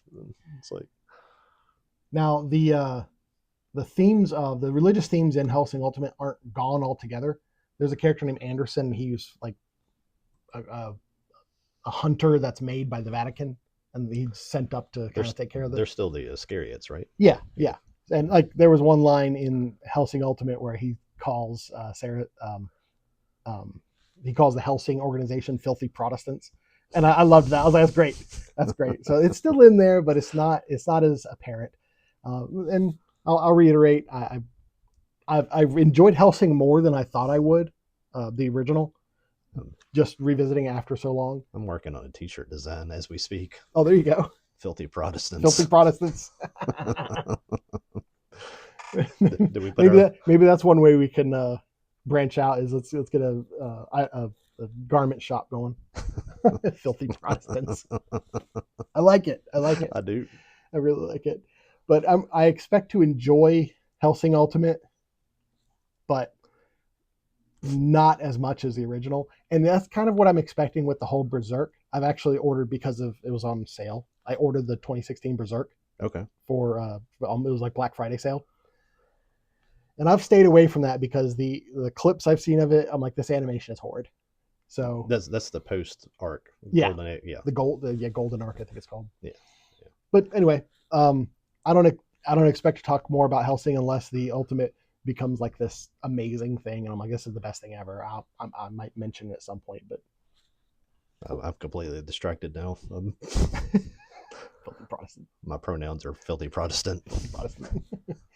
Well, do you want to just get right into the Running Man? This is going to be the meat of this episode. Yeah, let's do it. All right, we're going to talk about the Running Man. This is something we both went and we saw. saved the last two. Our last two were the Chainsaw Man Reze arc and this, because we actually saw these together. We shot a little short before we went into the Running Man. And we had a timing issue, so we had a few minutes before, and there's a little hot dog stand outside of a Best Buy across. We went and got hot dogs and sat in the parking lot and had some hot dogs. That was great. I enjoyed that. Waiting for it. I'm pretty sure the hot dogs were the best part of that whole experience. Now, we actually talked about shooting before and after, and I think when we came back out, I was like, do you want to shoot an after? And you're like, no. I was like, yeah, me neither. I don't have anything to say. Well, I think we have opposing opinions on this, actually. It might very well be. I quite enjoyed the Running Man. I thought it was a steaming pile of poo. Okay, I gotta know. Okay, obviously, spoilers. We're gonna spoil the hell out of this thing. We'll spoil it, I guess. Did it have a story? Well, outright, it followed the novel a lot closer than the Arnold Schwarzenegger version. Yeah. I think that's kind of like, considering that the Arnold Schwarzenegger version didn't follow it at all. At all, yeah. I don't think that's an attribute to say. It was more like the book. It's like, well, yeah, you could have just had Arnold carry a book around, and it was more like the book than the first one. But this is the first thing I wrote down. It felt to me like there were 20 different people that were assigned different scenes. They all went off and shot them separately, and they just came back and pieced the movie together. Because every time you got into a tone or a mood or a set piece, it just felt like, well, now here's another thing. And it never seemed to tie together to me. Things that they thought were funny, I think, weren't funny at all. I think things they intended to be like, this is going to be a serious moment, were probably the only times that I laughed. I mean, it's just the insertions of these guys, like the weapon supplier guy. What is it? Macy. Mm-hmm. Yeah. William Macy. William and Michael Cera. It feel like those guys, like, they had a free afternoon. They came and shot a scene, got their check, and went home. I mean, it just emotion. Yeah, neither of those characters were in the novel, right? Those are new. I read that book back probably in 6th or 7th grade and have not since. And I was kind of excited about reading it again. I wanted to see the movie. And after I saw the movie, I was like, I don't want to read that book again right now, because it just, it was $14. I don't get angry over too many things, but when you make me just throw $14 away, I'm not usually in a great mood for a while. I'd rather just go give it to somebody that needs it instead of spending on a movie like that. But the Michael Cera thing, I don't know. He kind of feels to me like a Seth Rogen character at this point. Like, he was funny once, and people just keep calling him back because, remember that time when you were funny? Will you come be in this movie? And it's like, no effort in that. I don't even know what that dynamic was supposed to be. He was supposed to be some kind of rebellion type warrior. He had his house keyed up with bombs and traps and stuff. Yeah. And I'm like, why? Well, because How he was paranoid because of his father. That okay. was. And he had a crazy mom that really wanted to see Ben Richards get killed, and that was an event, I guess. But then he had a button that you could hit that would call the police in the house that's supposed to be a trap against the police. And he's out in the middle of the country, however far from humanity, and like he hits the button, and like a fully equipped SWAT team appeared in like 30 seconds, and I was just like, man, I can't do this movie. It's just so poorly made. Well, the button in there. That I agree. That's kind of weird, but it made me think of the fact that, like in England, you have to pay for a TV license, and if you have a TV, even if it's not hooked up, you have to pay a TV license, and they'll do things. They'll like go into people's homes to see if they have TVs and stuff like that if they haven't paid their TV license. Yeah. I could see in this world that being just something you have to have in your home standard. Like everyone has to It have kind of one. comes into storytelling. If you want to insert that into the movie, then tell us why. If it's a True. thing that becomes a, you have to have, if you're going to have a house that's not in a government controlled area, then you have to have these monitoring systems. If it's all part of the Big Brother thing, that's fine. But it seemed like there were so many ideas again that were like they assumed that you knew what some of this stuff was, and that's why I said it just felt like so many different people shot it, and the lack of personality. I mean, uh, shoot, Josh Brolin playing Killian. Mm-hmm. I guess he was the bad guy. Yeah. Did no personality, no motive, just no reason to really like him or hate him. He just shot scenes. He was just there, and you compare that to Richard Dawson playing the other one. You really were kind of endeared to him as well. This is a good bad guy, and you really kind of wanted to see him. You're cheering for the guy that hosted Family Feud to get killed in the old Arnold Schwarzenegger movie. Um, the theme, the whole reason for all of this is his daughter was sick, and the only reason that we know That's straight from the book. the only reason we know that is because they told us every 7 minutes Yeah. that his daughter was sick. Yeah. I'm like, we got it. Didn't do anything to endear you to the daughter or to the wife other than just be like, oh, she's sick and we don't Mm-hmm. have health care because of government. Right. And it's like, okay, it's like the character. I guess my whole thing on this is character building. There's no character building at all. My next thing was the hunters, the killers. It's like they literally Well, put a mask on the guy. yeah, I don't think they're really supposed to, like, even in the novel, they're antagonists to be antagonists. They're there to um, put a block. They're there for there to be some sort of You fight or you want them something. to be ominous. You want them to be scary. You want to cheer for Ben to fight against them, and you have no reason to have an opinion about them because they all wear masks and they don't say anything. They don't have any backstory. You don't see anything about them. They're just, hey, well, here's the killers. Let's turn them all loose. And even the one that's kind of interesting, that's the main one he fights at the end when he finally takes the mask off. It's like, why didn't you just give us him from the beginning? He was an ominous looking dude. He would have been a good bad guy, but you kept him wearing a sock over his face for the whole movie. Well, they wanted the reveal. What's the reveal? That he has hair? No, the reveal was that he was the first contestant of the Running Man, the one that got closest to winning. Yeah. Like he got 29 weeks or something, or 29 days. Yeah. That was the reveal. But but the actor isn't distinct enough to where even if they showed him, I don't think I would have been like, hey, that's another guy. Well, again, gave you no. You could have worked that into it somehow other than just being at the end. Hey, here he is. It's like at that point I didn't care who he was because I had no reason to have an opinion on him. I literally was just like, how much longer is this? At that point in the movie, that was basically my only recurring thought is like, I know where the book's going. Yeah. We're going to get on the airplane. Or are they at least going to do the airplane thing? I was like, no, we're not even going to do that. Spoiler alert. They started to. We'll talk about the ending in a minute. Okay. Trying to see what else. Because that's really the discussion is the ending. Yeah. I mean, they've probably the most developed character there was there's three people. The one that's obviously going to get killed quick because he's stupid. One that's bombastic and like obnoxious, and then one that actually has a chance. The only one they developed was the gay girl. And well, those characters, I don't think, like the other two runners. Yeah. That's not in the novel. That was new. No, Yeah. That's the most developed part of the movie Yeah. is the look how wild and crazy this gay girl is. And Yeah. I'm like, okay, there's at least a little. You almost built a little bit of a character there. She's out in like dance in nightclubs and I spending was. money and gets into fights. And I'm Yeah. like, I'd rather see that story than this story because right now it's just Ben is like, my daughter's sick, and then it's like, then he all of a sudden he's like hyper violent, but then he's back to like, oh, my daughter's sick, and I'm like, what is your character? Are you a badass? Or are you a crybaby? Do you have a character? And I don't know, man. I don't know what they were trying to do with so much of that movie. It just was like, Well, I remember when reading the book, I did have a feeling of where's this going, yeah. and that might just be Stephen King in general. Um, it But seemed like a lot of filler.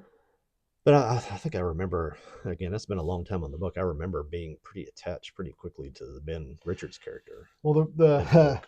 the reason you get attached to Ben Richards in the novel is because it felt like anyway when I was that they spent a long time with him like preparing for Yeah. the Running Man. Like he was in that. I may be misremembering, but he was in that hotel room for a while, waiting. It wasn't Yeah. just like, okay, well, you're going to be in this hotel room tonight, and then tomorrow you go on the Running Man. And he was doing things like reading novels and stuff like this. Like he was, and it was showing you the Learning kind survival. of person that he is. Yeah. And we really didn't spend much, aside from he's angry, we really didn't spend much time learning the kind of person he is. Yeah. It's like, is he a skilled fighter? Is he just a tough guy who works in a factory? He's angry. Is he character development is so important in a story, and if I've heard it said by other reviewers, and and they're just kind of pointing out what I've known for years, and that if you don't make me care about these characters, then I don't care about the movie. And the The film it tries to endear you to Ben Richards, and I felt like they were successful at it by showing you that he's a loving father. Uh, he does love his child. He's doing this for his child. You have the whole thing with the sock as being like a memento of his kid. He's willing to risk his life for his child. He's willing to lose his life for his wife and child. So I, I just I, felt like those were like storyboard things that they were like, we need to work this into the story. And then when somebody got that storyboard, they went out and was like, here's a picture of a sock. It's like they didn't sell it to me, I guess. maybe that was partly Glenn Powell's portrayal of Ben. I have to think that he had to walk away, or even in the process of shooting that, being like, "What is it you want me to do? I mean, what character am I supposed to be playing?" Because it kind of felt like when you saw him in between scenes, it was like somebody told him to do this different this time or do this, and it's like, You felt like the character was inconsistent. yeah, Hmm. I didn't feel that way. he's. I like him as an actor, but I have no. If you ask me what kind of character, if I had no understanding of the world of the Running Man other than this movie, you'd say, what is Ben Richards? I'd be like, he's a guy that gets angry sometimes. I would say he's an angry man who's very lucky. Yeah. That's because There, that was there's one a thing that struck me both in the novel and this is the way he got away a lot of times seemed contrived. It's like, really, would he yeah. really have gotten away? I think that was another thing I was thinking during the movie is like, has anybody, if these are the best hunters in the world, had they not been to a firearms class? Right.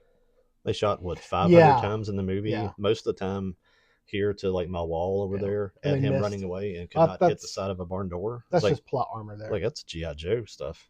GI Joe fought Cobra, standing across from each other with laser guns, shooting each other for years and never killed anybody. It's like, wow, you guys really don't want to fight, do you? One of my early impressions of the film was I felt like it was almost saccharine. It's supposed to be this dilapidated dystopian, and yes, that's in there. It does look dirty, but it looks dirty in the same way that like the Book of Boba Fett looked dirty. Yeah, it looks like they had a day to get that set ready Right, in and a corner of some city where they're going to shoot this thing, and they just threw up some decorations, and exactly, and I felt like everything was it's like a high just school stage play instead of a yeah. It had a sense of unreality to it. It didn't feel like they were in real places, and I don't know if that is like an Edgar Wright thing because Edgar Wright did like Scott Pilgrim. That's the thing everybody knows him from. I hate to even be reminded of that because I love Scott Pilgrim. the world building part of that story, the way everything is portrayed, But I I'm thinking more love. about the visual aspects of it and the directorial aspects of it, Yeah, of Scott Pilgrim versus this. I don't know if Edgar Wright was the right director for this, yeah. and I don't know how much of your issues with it could be addressed with a different director, because narratively, I feel like it was pretty solid and true to the original novel. I'd really like to go back, and it'd be great to do like a scene analysis, like to go through the first chapter and be like, well, what is here in the novel and what is here in the movie? Super Because under the radar movie, and this whoever did this should have done The Running Man. Don't see who the director was. Martin Campbell, whoever that is. I'm not worried about looking that up. A movie called No Escape with Ray Liotta in okay, 1994, where he's like a elite military soldier.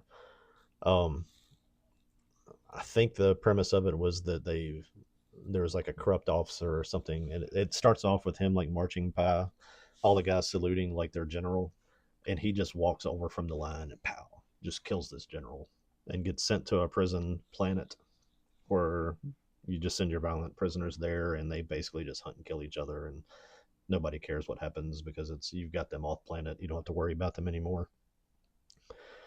This is how Ben Richards should be portrayed. The way Ray Liotta plays this guy, I think the character is Captain J.T. what's Robbins. his motivation in the His story? I think his motivation is it's very similar. I think he does have like a family and a kid. I can't remember what the scenario was that he rebelled against with the military, maybe ordering them to slaughter a group of people or something like that. Every time like anybody confronts him, like before they're even like finished threatening him or whatever they're gonna do, he just like mauls them. Like he doesn't even wait. He's cold blooded. He super aggressive, not scared of anything. Ray Liotta was. I'd never seen him in any movies very much prior to that. I think I'd seen him in the Field of Dreams. So I saw him playing a baseball Hmm. guy in Kevin Costner movie, and I saw this. I was like, "Where's this guy been?" And he's became one of my favorite actors over time because he plays off a badass actor character, whatever you want to call it, as well as anybody that I've seen. And I guess that's kind of how I imagine Ben Richards in this is, he does have to kind of learn how to be that. But then once he's there, he's there. And I don't know. This I was never convinced of the Glenn Campbell, or is it Glenn, not Glenn Glenn Powell. Glenn Powell. Glenn Campbell's a country singer. Never he didn't sell it to me, and that's I don't think it's him.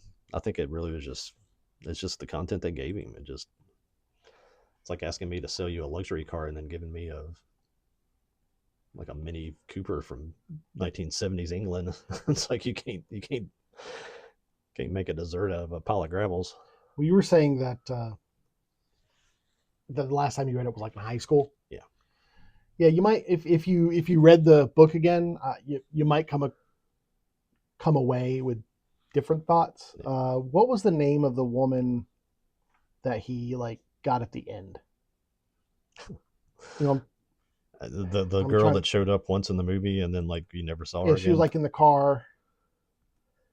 I'm trying to, but you know what I'm talking about. Yeah, she's the Hispanic girl in the Arnold Schwarzenegger one. Um, she's a much more prominent role in that one. Yeah, in the novel, it is very much like the 2025 film, where he pretty much takes her as hostage toward the end. Yeah, He gets in her car, makes her drive to the airport, that kind of thing. yeah. Um, It's Maria Conchita Alonso. Amber Mendez that was was. from the original one. Yeah, it's from What's the the character's original. name? Amber Mendez. I'm not sure if that's the same one that he gets in the car with in this movie or not. Yeah, I forget what her name is. I'm bad with names, but anyway, I'm looking. even in the novel, like I don't see Ben Richards She's going she's Amelia Williams in this. Amelia, yeah, going from a caring father and husband who's doing anything he can to take care of his family to a cold-blooded cold-blooded killer who's willing to do anything to get back at those who wronged him, kind of thing. Yeah. Because of that character, he is shown to have sympathy for her and to not just be this just merciless killer. Yeah. And I think that's reflected in the film. Yeah, yeah, you and I definitely. My favorite part of the movie was the hamster wheel. They showed the little commercial for the game show in the background. Oh yeah, the fat guy on The that fat on the guy on wheel. the Yeah, hamster wheel, and he's running, and he's he gets a running, he question falls. wrong, and they speed it up. I enjoy. I did enjoy the like almost like the Blade Runner aspect of the film. The world they built, I thought was cool enough. Again, I felt like it was a little. It wasn't gritty enough. Yeah. Total Recall, actually, I would say more. It's the world is more like the original Total Recall. Yeah, yeah. And I have seen some people compare like this is to the original Running Man as the Total Recall remake was to the original Total Recall. Yeah. I wouldn't go as far as that. I personally enjoyed this version of Running Man more than the original. Arnold Arnold aside, he's fun, but I think this is a more complete and competent film. The film that I thought of when I was watching this, because like I said, early in the beginning, I was like, I don't know if Edgar Wright was right for this. The Fugitive. Yeah. I think this would have done a lot better with more a more direct and serious tone than it had, because it was a little hammy at times. It's like they didn't know whether they wanted it to be funny or serious or whatever. And it's just that constant shifting of tones. Like I said, that's why I come back to where it just feels like it was just pieced together. Like, Randy, you're assistant director. I'm assistant director. You're assistant director. We're all assistant directors. You go shoot your little 10 minutes, and I'll shoot my 10 minutes. And then they just plugged it back together, and it feels like it's like a 16 speed truck that you're going from 12th to 3rd to 7th, and you're just grinding gears the whole time because you can't find your way around and you're not moving, and it's just, I don't know. Yeah, I think that's because it was Edgar Wright. I really do. Yeah, because it feels like an Edgar Wright film. If you were to watch this and be like, oh, what director did this? I think a lot of people would come upon Edgar Wright. My Edgar Wright things are what he's Shaun of the Dead and Scott Pilgrim. I would never make the leap from one of those movies to this. I would have been like, who's this? If anything, it would be like, is this some guy that's trying to be like that guy? Maybe, yeah. That's right. Last Night in Soho. That was a fun film, but yeah, I didn't feel like that felt like his style at all. I think once he got away from people call him the trilogy, oh yeah, Shaun of the Dead and it's not The World's End. What are those other movies? The World's End and that's a police one. What was the police one that he did? The Hot Fuzz Hot or something? Fuzz, something like that. The Hot Fuzz, yeah. He was in the world. He was in the groove doing those. Those were well made, fun. See, I like Baby Driver. That was good. I don't think I've missed most of his stuff after that. I haven't seen Baby Driver. I've seen The Last Night in Toho, but I wouldn't have not even thought of that even being him. This is short enough to, and these are directors. You got directors, writers, and producers. So this is easy enough. Small enough to say. It's a fistful of fingers as directors. Shaun of the Dead, Hot Fuzz, Scott Pilgrim, The World's End, Baby Driver, The Sparks Brothers, Last Night in Soho, and The Running Man. So he doesn't have a huge filmography. And I thought he directed. Oh wait, it was that thing where he was directing, but then he dropped out of it for some reason because of creative differences for Ant-Man. Oh. So the story and original screenplay was co-written between him and a guy named Joe Cornish. But yeah, he was supposed to direct Ant-Man, but he didn't. Okay. So I mean, he doesn't have a huge filmography. So maybe I'd like to see just people get away. When you see people that are involved in these like Hollywood studios, it's like they churn out this crap that is handcuffed. And like movies like Shaun of the Dead and Hot Fuzz were not. Those were his visions. It's like, if you want somebody to make something, just let them make their dang movie. And if you want to make this movie, don't go get somebody that has a style and not let them do their style. I mean, if you wanted to have a reality comedy version of The Running Man, then go get somebody that shoots a reality show or something. If you want it to be a serious movie, then go get somebody that did like John Wick to do this. It's like, don't give me John Wick running around with Michael Cera shooting a water gun onto a floor with electric stuff and a crazy old lady that hates Ben Richards for no reason other than she has a TV. And Well, why you were my thought about that is I do think it's very much because this is an Edgar Wright film. I'm curious at how much, if any, conflict there was between like him and Stephen King, because he did co-write this with Stephen King. And what you were saying was making me think of how some director writers inspiration combinations get done well. Yeah. And it made me think of Frank Darabont. Yeah. And I could see a Running Man done by Frank Darabont having a completely different tone. If I was ever going to make films, my mission would be to find Frank Darabont and be like, what do I need to do to get you involved in this? I think in the end, I think probably tone is probably a good thing to point to. Yeah. That kind of broke. It seems like that might have been what really broke the movie for you. Yeah. Yes, an inconsistent tone between like the action stuff and the kind of comedy stuff, especially like the breakaways. And I mean, you had the guy hosting the game show from the Fear of the Walking Dead. I had this pulled up. I closed it. What is his name? Coleman Domingo. Mm-hmm. A great character actor. Yeah. And it's like you let him act a little bit, but why was he a separate character than Killian? Right. I mean, why you could have made Killian's a new character. Yeah. Could have made those two the same thing, and it would have been getting to see him act like that on stage and all that stuff would have made Killian more interesting. But again, Josh Brolin was just in an office like, hey, you want to make some money? And I don't know. It's a lot of wasted opportunities there. There was some talent involved in that cast, and it seems to me like there's a lot of waste. Let's get into we said am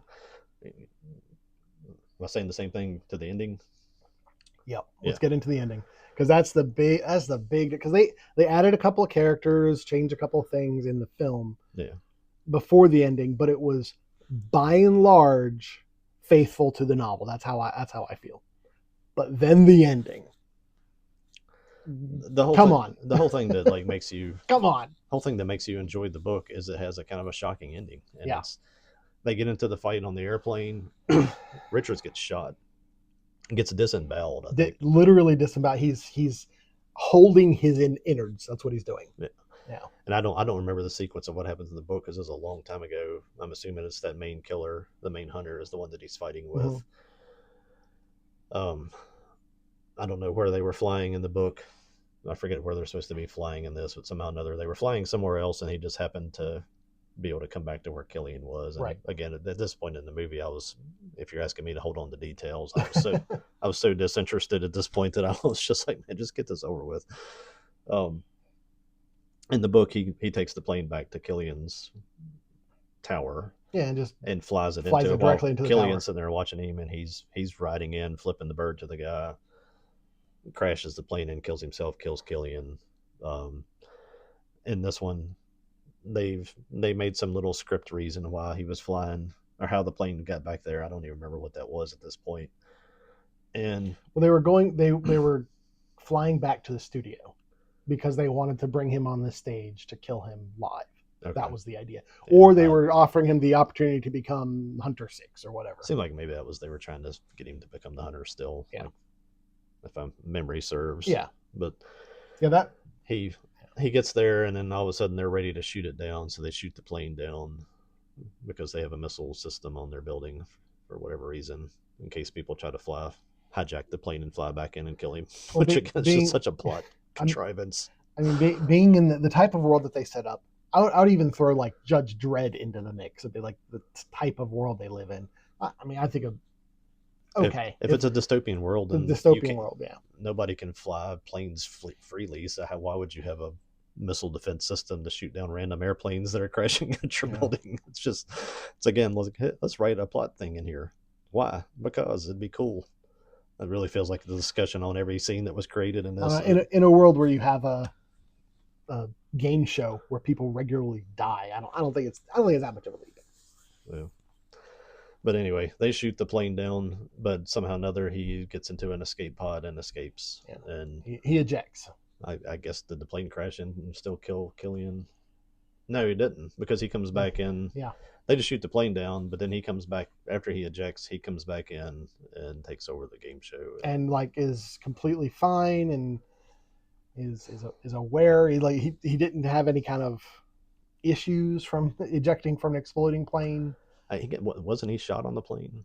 Yeah, yeah, he was shot and he was cut. He wasn't disemboweled though. Yeah. Like they kind of tried to kind of do the disembowelment, but he didn't get. It was just a surface scratch, really. One of the details I remember from reading this almost probably 40 years ago is that like he's dragging himself back up to the cockpit of this plane after this fight, and like his guts are getting caught like on the bolts, the bolt of seats to the floor, and he's like almost passing out because like his guts are getting tugged on things while he's trying to crawl, and it's like that's why that I remember that book from that long ago, is that it was a really powerful ending to that book. And he obviously in the novel he dies. He sacrifices himself. I honestly can't even remember what happens at the end of the movie. He came back into. I almost forgot that he came back into the studio.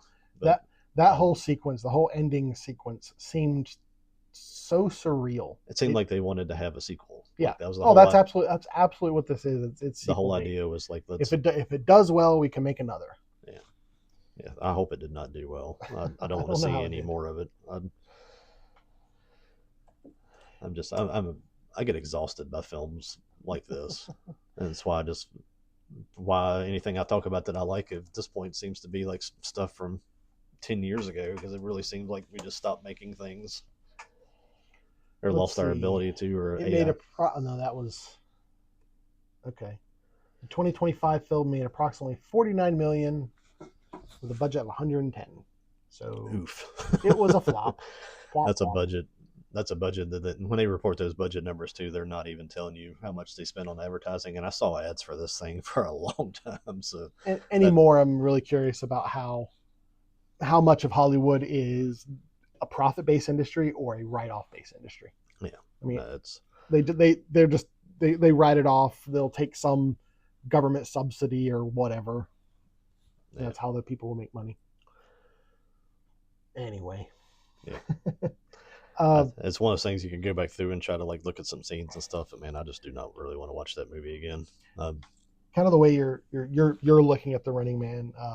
I could have looked at the Villeneuve Dune that way, because Dune was very much like that's my Star Wars. That's my Lord of the Rings, and I really enjoyed the Lynch's Dune, because that's how I came to Dune, was Lynch's Dune. And then I read the novels, fell in love with the novels, hated the 2000s Sci-Fi Channel miniseries. And when I heard that Denis Villeneuve was going to be making Dune, I watched Blade Runner 2049. And at that point, I was like, no one can make a sequel to Blade Runner. You can't do it. And he did it. And it was great. I love Blade Runner 2049. And so I was like, okay, well, maybe he can. And then I started hearing things about it. And I decided before I went into Dune, I said, you know what? I'm going to watch this as Denis Villeneuve's Dune. This isn't an adaptation of Frank Herbert's Dune. This is Denis Villeneuve's vision of Dune. And that helped me accept the film. And this isn't The Running Man. This is Edgar Wright's The Running Man. And I think comparing this Running Man movie to Dune is like comparing Usain Bolt to like Peter Dinklage. Possibly. But because Dune, whether or not it veers from, I'm sure that it veers from a lot of the book points and stuff like that, but there was a vision for those movies. Absolutely, yeah. And it ties together well, beautiful to watch. And that's why I always say, like Jurassic Park, things like that. If read the books first, then watch the movies. Other way, hold on. Said that the wrong way, didn't I? Yeah. Watch the movie, read the book. Read books, because the book is going to be better. Yeah. Enjoy the movie, then go read the book and try to delve into that, because when you have all that stuff that is all that extra content that can get into a book and it's not included, you're like, what about this and what about that? And see, with The Running Man, I felt like they added more stuff than they left out. Yeah, I don't remember enough I don't remember a lot of the middle specifics of the book. And Yeah, maybe. It's been long enough that from when we watched this, I'm so disinterested in it watching it that I Okay. literally don't. You're like, man. I remember some of the images from it, and it was just like, okay, it's like, what are we eating tonight? All right. Well, uh, I think you want to just go ahead and move on to the next one? I think it's one of those things thought where you thought it was terrible. I thought it was a I rip think it's roaring good time. one of those things where when the world is giving you just such poor choices in film Mm-hmm. that I think you're definitely more optimistic than me, and you're trying to find Yeah. the good in what we have, and I'm just seeing the whole picture of what we have and being like, there's nothing good here. It's not. I want there to be good films. I wanted this to be good. Yeah. Every movie that I've gone to the theater to see. I've gone because I wanted it to be something that would be like one of those iconic movies from not even just my childhood, from my 40s and my 30s and my 20s. Every decade has had them, and now we've lost them. It's like they just can't make them anymore. I've had a few films in the past 15 years or so that have really let me down. And you say I try to look for the good. I think it might be that your standard for films are still up here, and I've lowered mine because Yeah. I've gotten to the point where I'm just like, well, I can't expect to stop expecting this thing that is trying to farm nostalgia to hit that same, Yeah. like scratch that same itch that the nostalgia thing scratches. Stop expecting that. However many shows ago we talked about like that werewolves movie with Mm-hmm. Frank Grillo. Yeah. I went into that expecting this is going to be an awful B grade movie, and I Yeah. enjoyed it because it was as good as effort as you could put forward with what they were working with. Yeah. These guys had the budget to make a epic thing. They could have written us into a series and had a couple movies from it. But I could you have wrote it. totally seen this if they really fleshed it out and whatnot. I could have seen this been like Running Man Part 1. You could have had a one where he Yeah. just like he learned how to be it, and then he killed like his first hunter.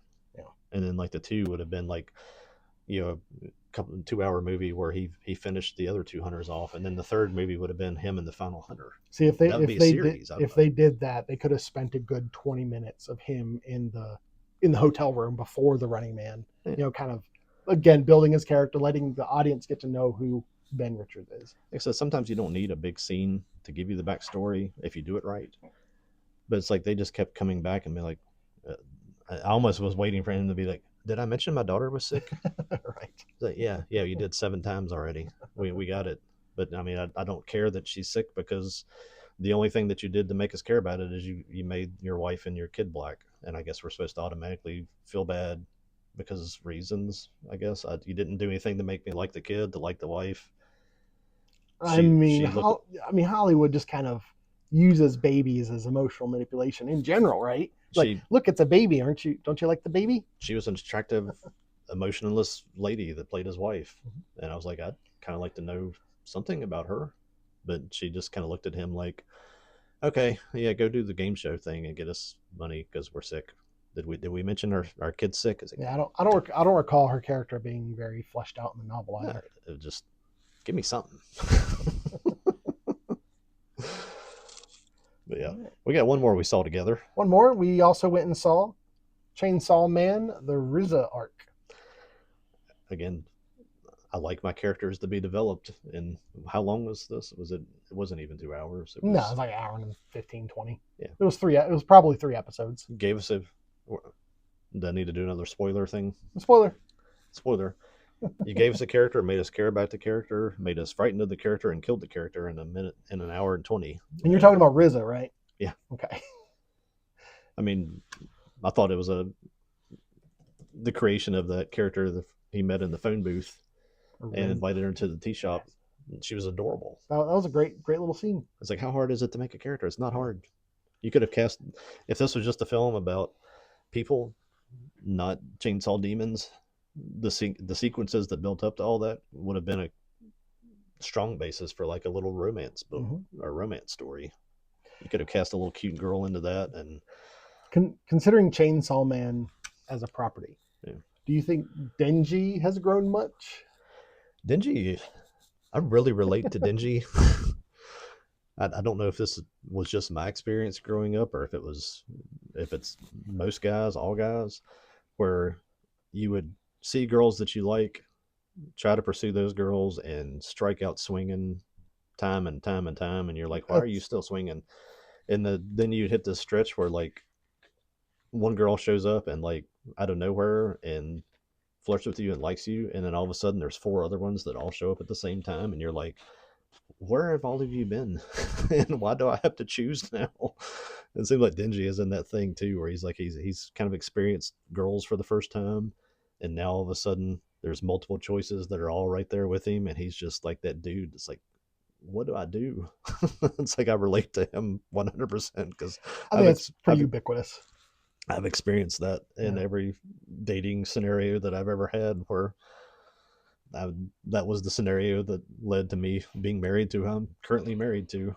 Uh, I I liked them showing the conflict of him meeting Reza and like, but I've already given my heart away. What do I do? yeah, And the whole thing where he's like, my body is not listening to me. Yeah, yeah, and yeah, kind of the, I guess the um, whatever the spoiler or disclaimer, it's not even the right word, I don't think, would be that if you're going this expecting all of your characters to be kind of in it full throttle like they were through the first season, some of your main characters like Power hmm really are non-existent oh yeah. in this little arc. They could have just completely cut her out. She But was I mean, she was an opening and an ending but to say, hey, this is a part of the larger Chainsaw Man yeah, universe. I'm assuming this will be the entries Yeah, into another season, just like all these other anime movies are. But yeah. It seems to be what they're if doing you now. went there with your Power horns and your costume group of friends and all, and you're like expecting a big showing from Power, you're probably disappointed by this. But You get to see her powered up a little bit. That was kind of cool. yeah, yeah, she had bigger horns. Four horns. Yes, that's Yeah. right. That's right. Um, yeah, the But even this comes in right after the Katana Man fight mhm. at the end of the first season, and he gets aside the Shark Devil. What was his name? Beam. Yeah, I, that was I love that that's a guy. great character. Great character. um, talk about the whole thing with the multiple girls kind of showing I'm not sure who to pursue. Um, Complicated. He's just on a payphone when he meets. Or, we say Reze. Reze probably. Reze. I keep saying Riza, but it's Reze. She's flirting with him, invites him to her little cafe. She's a waitress there. Kind of low. There's a I lot of those little shops like that in Japan where it's like an owner and probably like one or two employees, and she's there. Probably doesn't even need to be. He probably doesn't need her to be there, but he's just paying her to be there, kind of now thing. that little setup. I got the feeling with that setup that she had been there a while, but Yeah, narratively she couldn't have been. yeah, So yeah, because she's still a I don't know if late that was teenager. I don't know if that was a an intentional like misdirection or if as the audience member I just read it wrong. But But that was he kind of my he thing when they completely told you who she was. I was like, wait a minute. So how long she actually been there? Like a yeah. couple days? What? Well, she could be moving between Yeah. little jobs like that too. I'm sure the turnover and somebody to serve tea at your little tiny shop is probably pretty high. And that But very well might be it. There might be a culture of high turnover in those kind of jobs that yeah, I'm not aware of. and as an owner of a shop like that, I'd be looking for quirky people Mm-hmm. that like to interact with the public. I deal with that in my business. That when I can find somebody that's really good like that, I really try to go reel them in and get them to work for us. But But when she first meets Denji, they hit it off pretty right off the bat. They and hit it off. he Excuse me. he's in that spot that I've been. It's like he should have walked away, but he just curiosity he can't overcome it as a young man. He goes there to the I shop mean, and on the invite and goes to meet her. that Denji's primary personality aspect is he leads with his loins. Yeah, So he's girl crazy, yeah, and that's all of his decisions not are based on that. not always a bad thing. Yeah. It's if you It's keep it contained. for a teenage male, that's a pretty accurate They representation. they get together and it kind of escalates pretty quickly. They go Yeah. skinny dipping at her high school pool. Mm-hmm. Um, and then you shift into your world of devils here, where the typhoon devil Mm-hmm. tries to take her, Yeah. because I guess the basic thing is most of these devils are aware, or there's a lot of devils that are aware of him, Yeah. and they want his, I guess they want his heart, right? Yeah.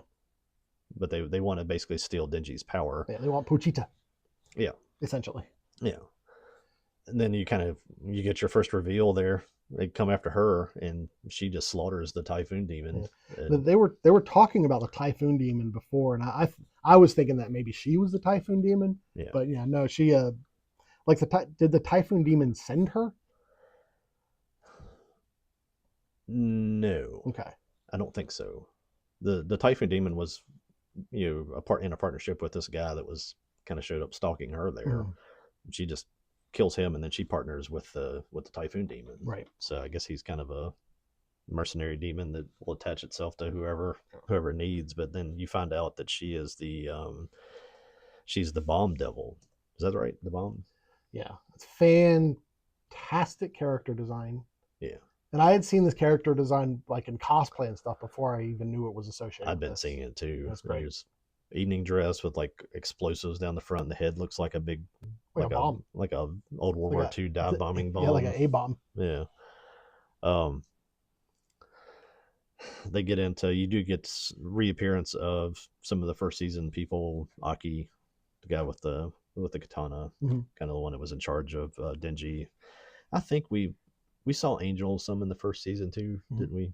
I didn't recall that one as much, but Angel and Aki come and get involved. They have a big, awesome anime battles. Are just on a. Mm-hmm. Sometimes one of those things that you wish you were watching at home, so you could kind of go back and watch them again, because mm-hmm. they really are so flashy and so much going on. They're kind of hard to process sometimes, but that's one aspect of American animation that they sometimes they try. Yeah, they try. I've seen actually the not the latest Teenage Mutant Ninja Turtles, but the one before it. I stopped watching the Ninja Turtles cartoons years ago. Yeah, I recognize when something's not for me, kind of situation. But I have seen some battle scenes from I think it was called Rise of the TMNT. That is pretty cool. Pretty cool. They do sometimes they hit. Sometimes. You can sell me on a show with good battles. Yeah. I can end up doing something else and watching the parts that I don't care about as much and tune in for the battles when they're good. But Angel and Aki subdue Reze, mm-hmm.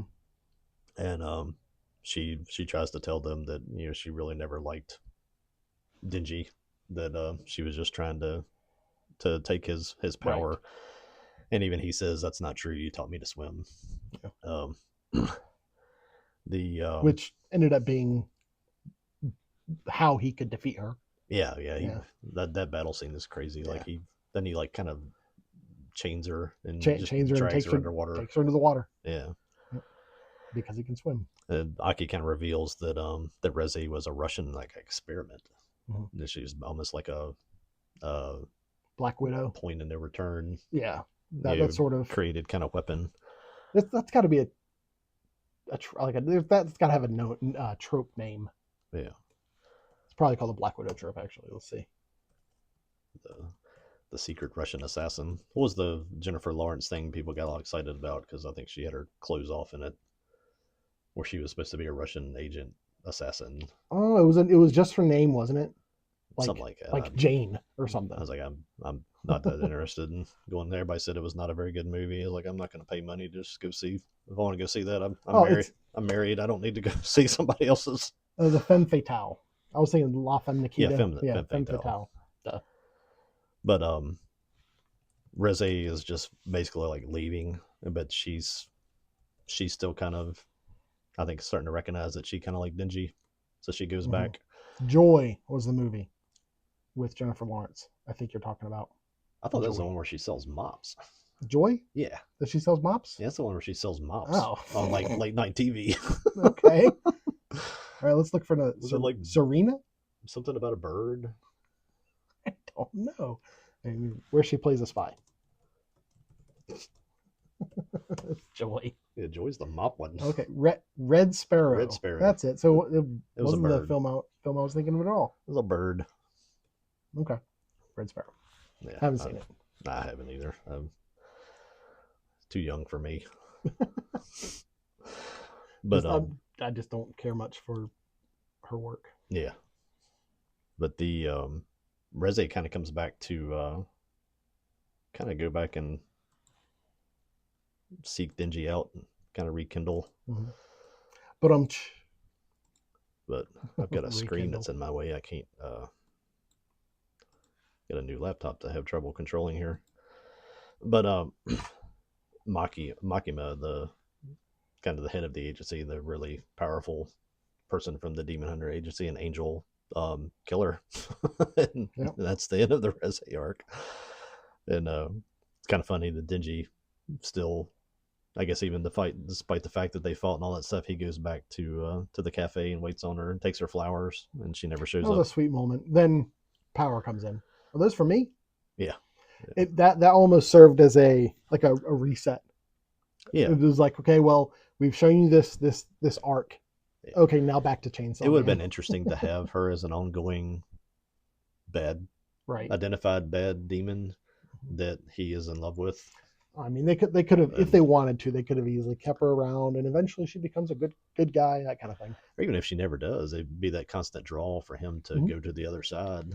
There's kind of like almost like Catwoman and Batman, that she's never really going to be good. She might help him out sometimes, but she's always a thief. Yeah. But Power shows back up, and they kind of resume their dynamic. It's not really brother sister. It's a little too familiar. A little too familiar for that, but cousins still a little too familiar. Yeah, not boyfriend girlfriend. Definitely an interesting relationship. Aside from the fondling, I do think their dynamic is sibling like. Yeah. Aside from the fondling. Yeah. But I mean, again, if I had to go through right now without any research at all and list a top 5 for the theater this year, 3 of them would easily be Demon Slayer, Dan to Dan, and this. I mean, it's just anime in the theater. Yeah, they're not really theatrical releases. They're 3, sometimes 4 anime episodes pieced together and released as a movie, and it's better than anything that our studios can turn out. And the movies that are good are usually not American made movies. Godzilla films, and I guess the ones that I enjoy and the ones that will actually take the family to go will be like some of the Angel Studios guys, but they're not gonna. You can kind of put those into the same category because they're working on small budgets, making smaller target audience films, and these are supposed to be the blockbusters of yesteryear, stuff like The Running Man and whatnot, and it's just they just can't do it. And I don't know. I kind of feel like The Running Man, if released at a different time, would have done better. Like, take the exact film of The Running Man and release it back when, like, we were getting, like, in the mid 2000s, we were getting like Resident Evil and stuff, those kind of movies, Underworld, and those kind of movies. Yeah. I think it would have fit better then.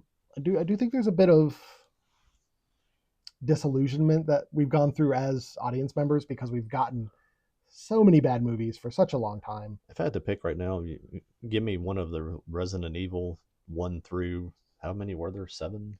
6 or 7.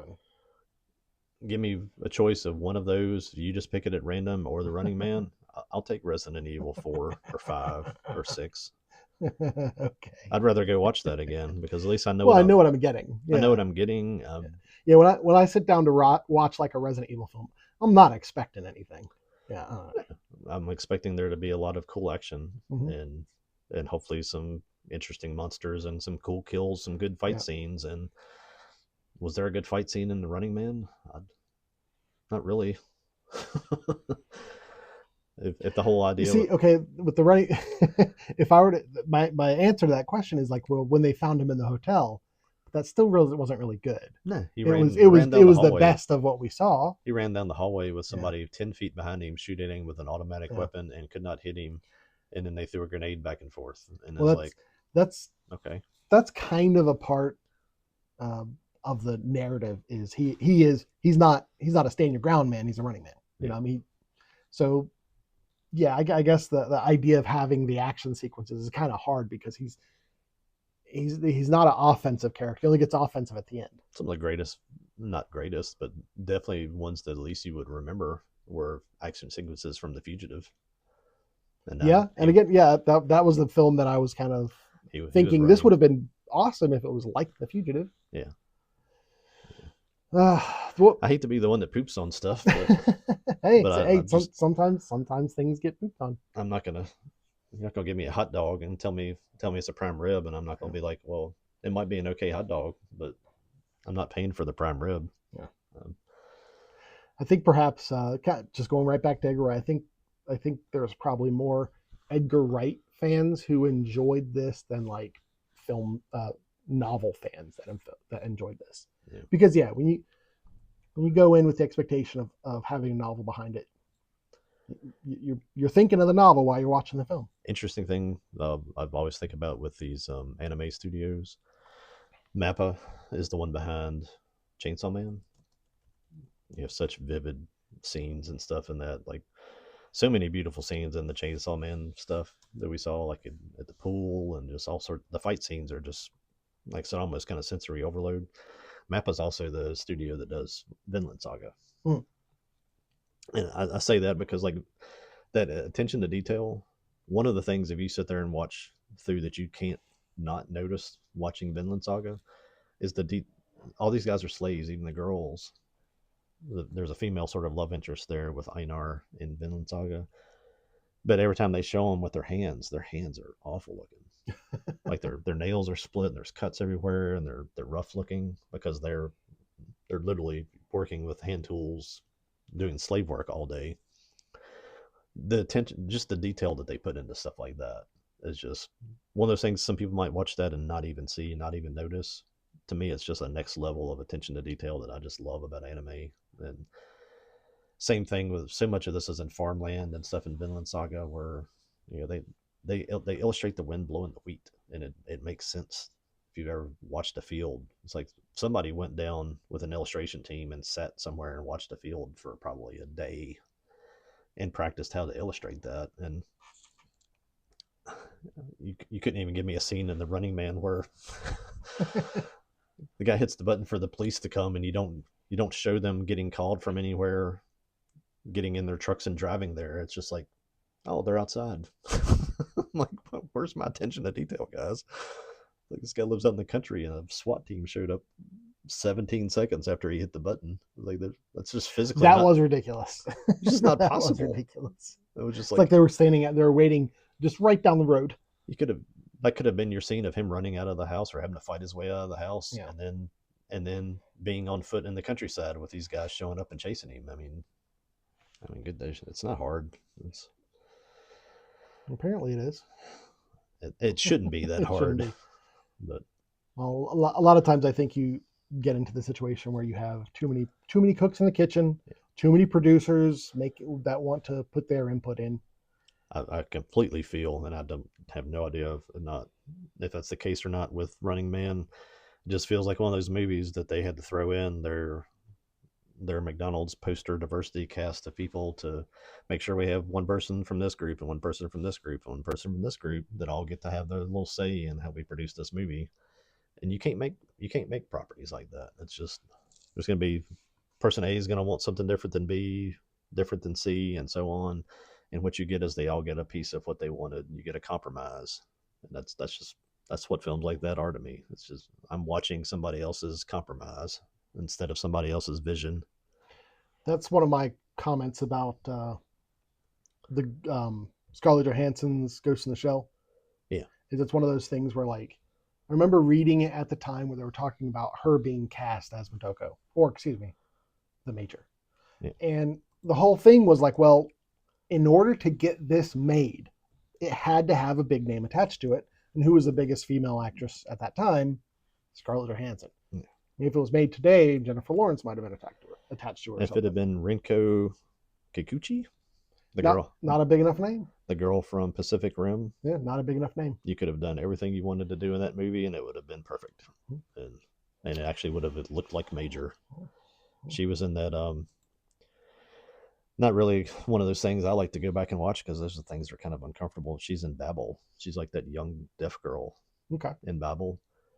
And when the police officer shows back up to investigate, like that, they're trying to track down this gun that was used in the shooting in the middle of this really complex movie. She's this disillusioned deaf girl that comes out in front of the police officer naked, trying to get him to take advantage of her. So she would not have apparently had a problem playing Major Being in the skin suit. being in the skin suit. But Well, one of the things that occurred to me this past month, because we went and saw two films in the theater, and I was looking at going to see something else in the theater, and I was like, well, I'm going to the movies a lot. Let me sign up for that like Regal Pass, yeah, right? I told you before, I had it at one point. I had it for a while. I got rid of it because I wasn't going to see movies in the theater enough, and I felt like I was going to justify having the movie pass. yeah. And I was like, I'm watching movies I don't even want to see. So there are enough movies like right around now. I was like, well, I would like to see these films. Let's sign back up for it. But it was the only deal they had was like you have to buy 5 months and you get the 6 month free. And I'm like, I'm not paying $75, whatever. And I've definitely gotten to a situation where, and I think a lot of people are in this situation with theaters, where I look at what's in the theater and the decision, it's kind of like I was saying with Frankenstein. Well, I can watch it on Netflix. I'm already paying for Netflix. Or I can go to the theater and watch it and pay to watch it there with things like the Predator Badlands. We've talked about the Predator Badlands. I wanted to go see it because I'm like, I've heard good, I've heard bad. I want to make my own mind up about it. Yeah. I didn't feel like going and paying $15 for it when I know in 2 months it's going to be on some streaming service. Yeah. I'll wait. I was trying to dodge reviews on The Running Man, and I think I texted you right before this. And it's like, do you still want to go see this? Because it's just getting destroyed. See, I still haven't seen any reviews about it. It's got destroyed pretty good. Well, I wasn't watching them. When I turned on YouTube and was like scrolling past stuff, and it was just like, I think one of the headlines where a guy, sometimes he'll be like, his headline is like, convoluted mess or something. His review of the Running Man said, "This movie sucks." I'm like, that's probably not good. See, and I'm not letting those people form my opinions. But when you're getting into, when I used to go see a movie for $3 or $4 to now it's $15, I'm the same way. I'm like, if everybody in the world is like, people are saying, some people like the 28 years later. Yeah, some people liked it. Some people that kind like of got dragged through the reviews too. Yeah, and it was like, but some people liked it, some didn't. Yeah. I'm like, that's fine. I'll go see it, and I can decide for myself. This one's going to be seen universally. People are like, "Man, this is awful," and I was just like, I need to watch a cut because I've got maybe 3 or 4 people that I will listen to a review of. I'm interested in hearing what they think about it. Yeah. I think it's kind of the same thing. I think I've watched one of them after that, and it was the same thing. It was just like, it was so disconnected and just it didn't seem like it was emotionless, I guess, was probably the same conclusion they kind of came to. But we'll have to get into maybe a year in review later into our episodes, maybe in our coffee service or our leftovers we do this month. But like, I wanted to see Predator Badlands, The Carpenter's Son. I was interested in that. Sisu, Road to Revenge. I mean, there's a handful of movies I was like, I could go to movies a couple more times this week. Get your money's worth at least. Yeah, exactly. But it's just, and even with The Running Man and even with Chainsaw Man, I mean, it's like, you really gotta. The pass wouldn't let you get Chainsaw Man. No, the pass won't let you get Chainsaw Man. That needs to stop. That's stupid. Yeah, well, that's the whole reason I dropped the pass in the first place. Is I went to go see The Fifth Element, like 25th anniversary or 30th anniversary or something like that. And they were like, well, this isn't a part of the pass. If you're struggling to get people into theaters, then stop limiting ways to get people into the theaters. And the fact that, like, I was down in Florida a couple years ago, and I went to this theater, and when I still had the pass, and they had an ad for the pass, like, as I went into the theater, it was like $17, and I was paying like $5 more than that, and the theater there was just immaculate. It was wonderful, awesome seats, awesome screens, and our local theaters. We don't have nice things in there. I mean, I don't think they. I think they probably built it probably in the early 90s, and it hasn't changed since. I don't think they've renovated it at all. They built it, and then Roanoke destroyed the area around the mall. You don't get nice things if they're not put into the nice areas. Yeah. And if Roanoke wants to do something, they need to close everything that they have and reform over there around Cave Spring, because that's where they've shifted their little economic center, and all the rest of it's just government apartments and people that are on the draw, and that doesn't lend to people wanting to really keep the area nice and promote business. Mhm. That's kind of where I'm at with the theaters. If we start if we continue to see things in the theaters, maybe we can look at doing like more review type things. Like this is a this is something that's in the theater now, that kind of thing. Yeah. Kind of like we were thinking before of talking about it right after we see it, like in the car or something.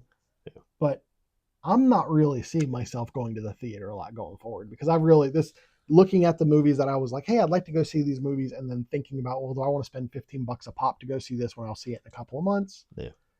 I don't know. I think I'm probably done going to the theater for the most part. Yeah. I'll go see Dune Part 3, but I will actually drive to an actual IMAX theater for that. Yeah. That's an event. The number of things that we want to actually go see as a family are so limited that it's way more sensible for us to just go to the event and not try to do any other kind of pass or anything like that. Yeah.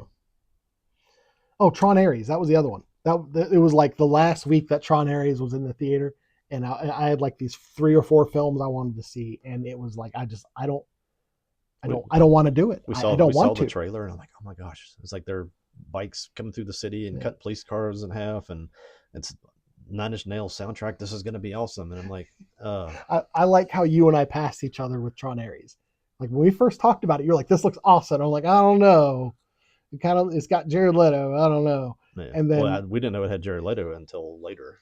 Oh, right. Yeah. I didn't like the fact that it was like real world. That was my problem with the initial reveal. Like, oh, it's Tron in the real world. I'm like, it's stupid. But anyway, I like how you and I have kind of passed each other where you've gone to like, oh, that's horrible. I'm not interested at all. And I was like, I might go see it. Jared Leto popped up into like the second wave of trailers, and that was where I was just like, you're like in a full sprint, and you're just like, oh. You just stop and you stand there and put your head down and turn around and start walking back to where you're running from, and you're like, but I'm definitely still interested in seeing it. Just I wasn't interested in, and I commented this with the Running Man and going to the theater anymore. The whole, okay, you have to be here at a certain time, and if we want to go to the nice theater that's near us, it just adds a whole nother at least 2 hours to the event, and it's an imposition to go to the theater anymore. And they got to figure out, if they want theaters to survive, they got to figure out a way to get around that imposition. Really do. I think I'm just going to put into a category of things that Disney produces. I'm just like, I don't care.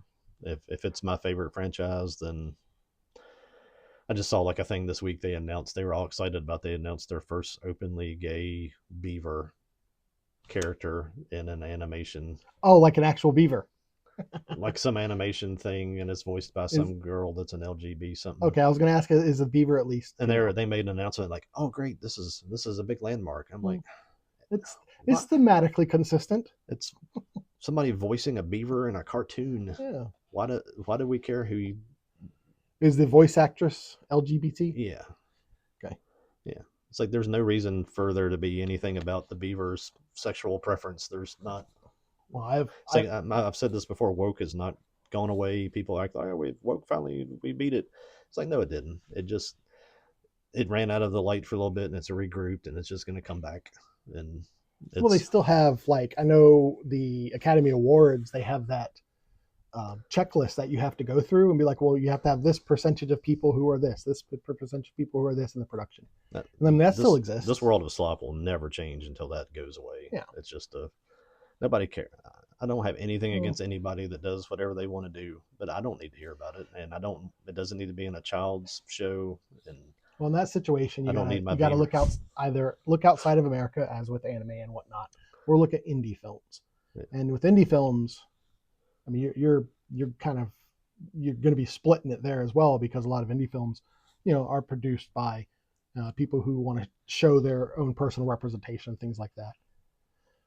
Don't turn. A24, is a good example of like good, at least from my perspective, the things I've seen from A24 seem to be a good example of people who don't really go down the checklist, but that may have changed. I don't know. Don't turn the beavers gay. Don't turn the beavers gay.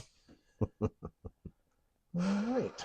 Well, the next thing we're going to talk about is going to be the Fisher King. That's on our main course. As our main course. That's the main course. Not very Christmassy what we talked about on our appetizers, Mhm. but we'll make the case of why this is a Christmas film in my view. And I think if you're not there, I think I'll get you there. We'll see. All right. And if you want to follow us on X, the information is below. And also we have a Spotify that we put the audio version of this podcast on there as well. We do have also below in the video, it'll be separated by chapters, so you can kind of see the sections that we talk about too. So you can skip to a part that you're interested in if you are just looking for one of the above. All right, let's go have our steamed dumplings and mushu pork. Yes, appetizers and main course all at once. That's right. And we'll see you on the next episode. Later. Bye.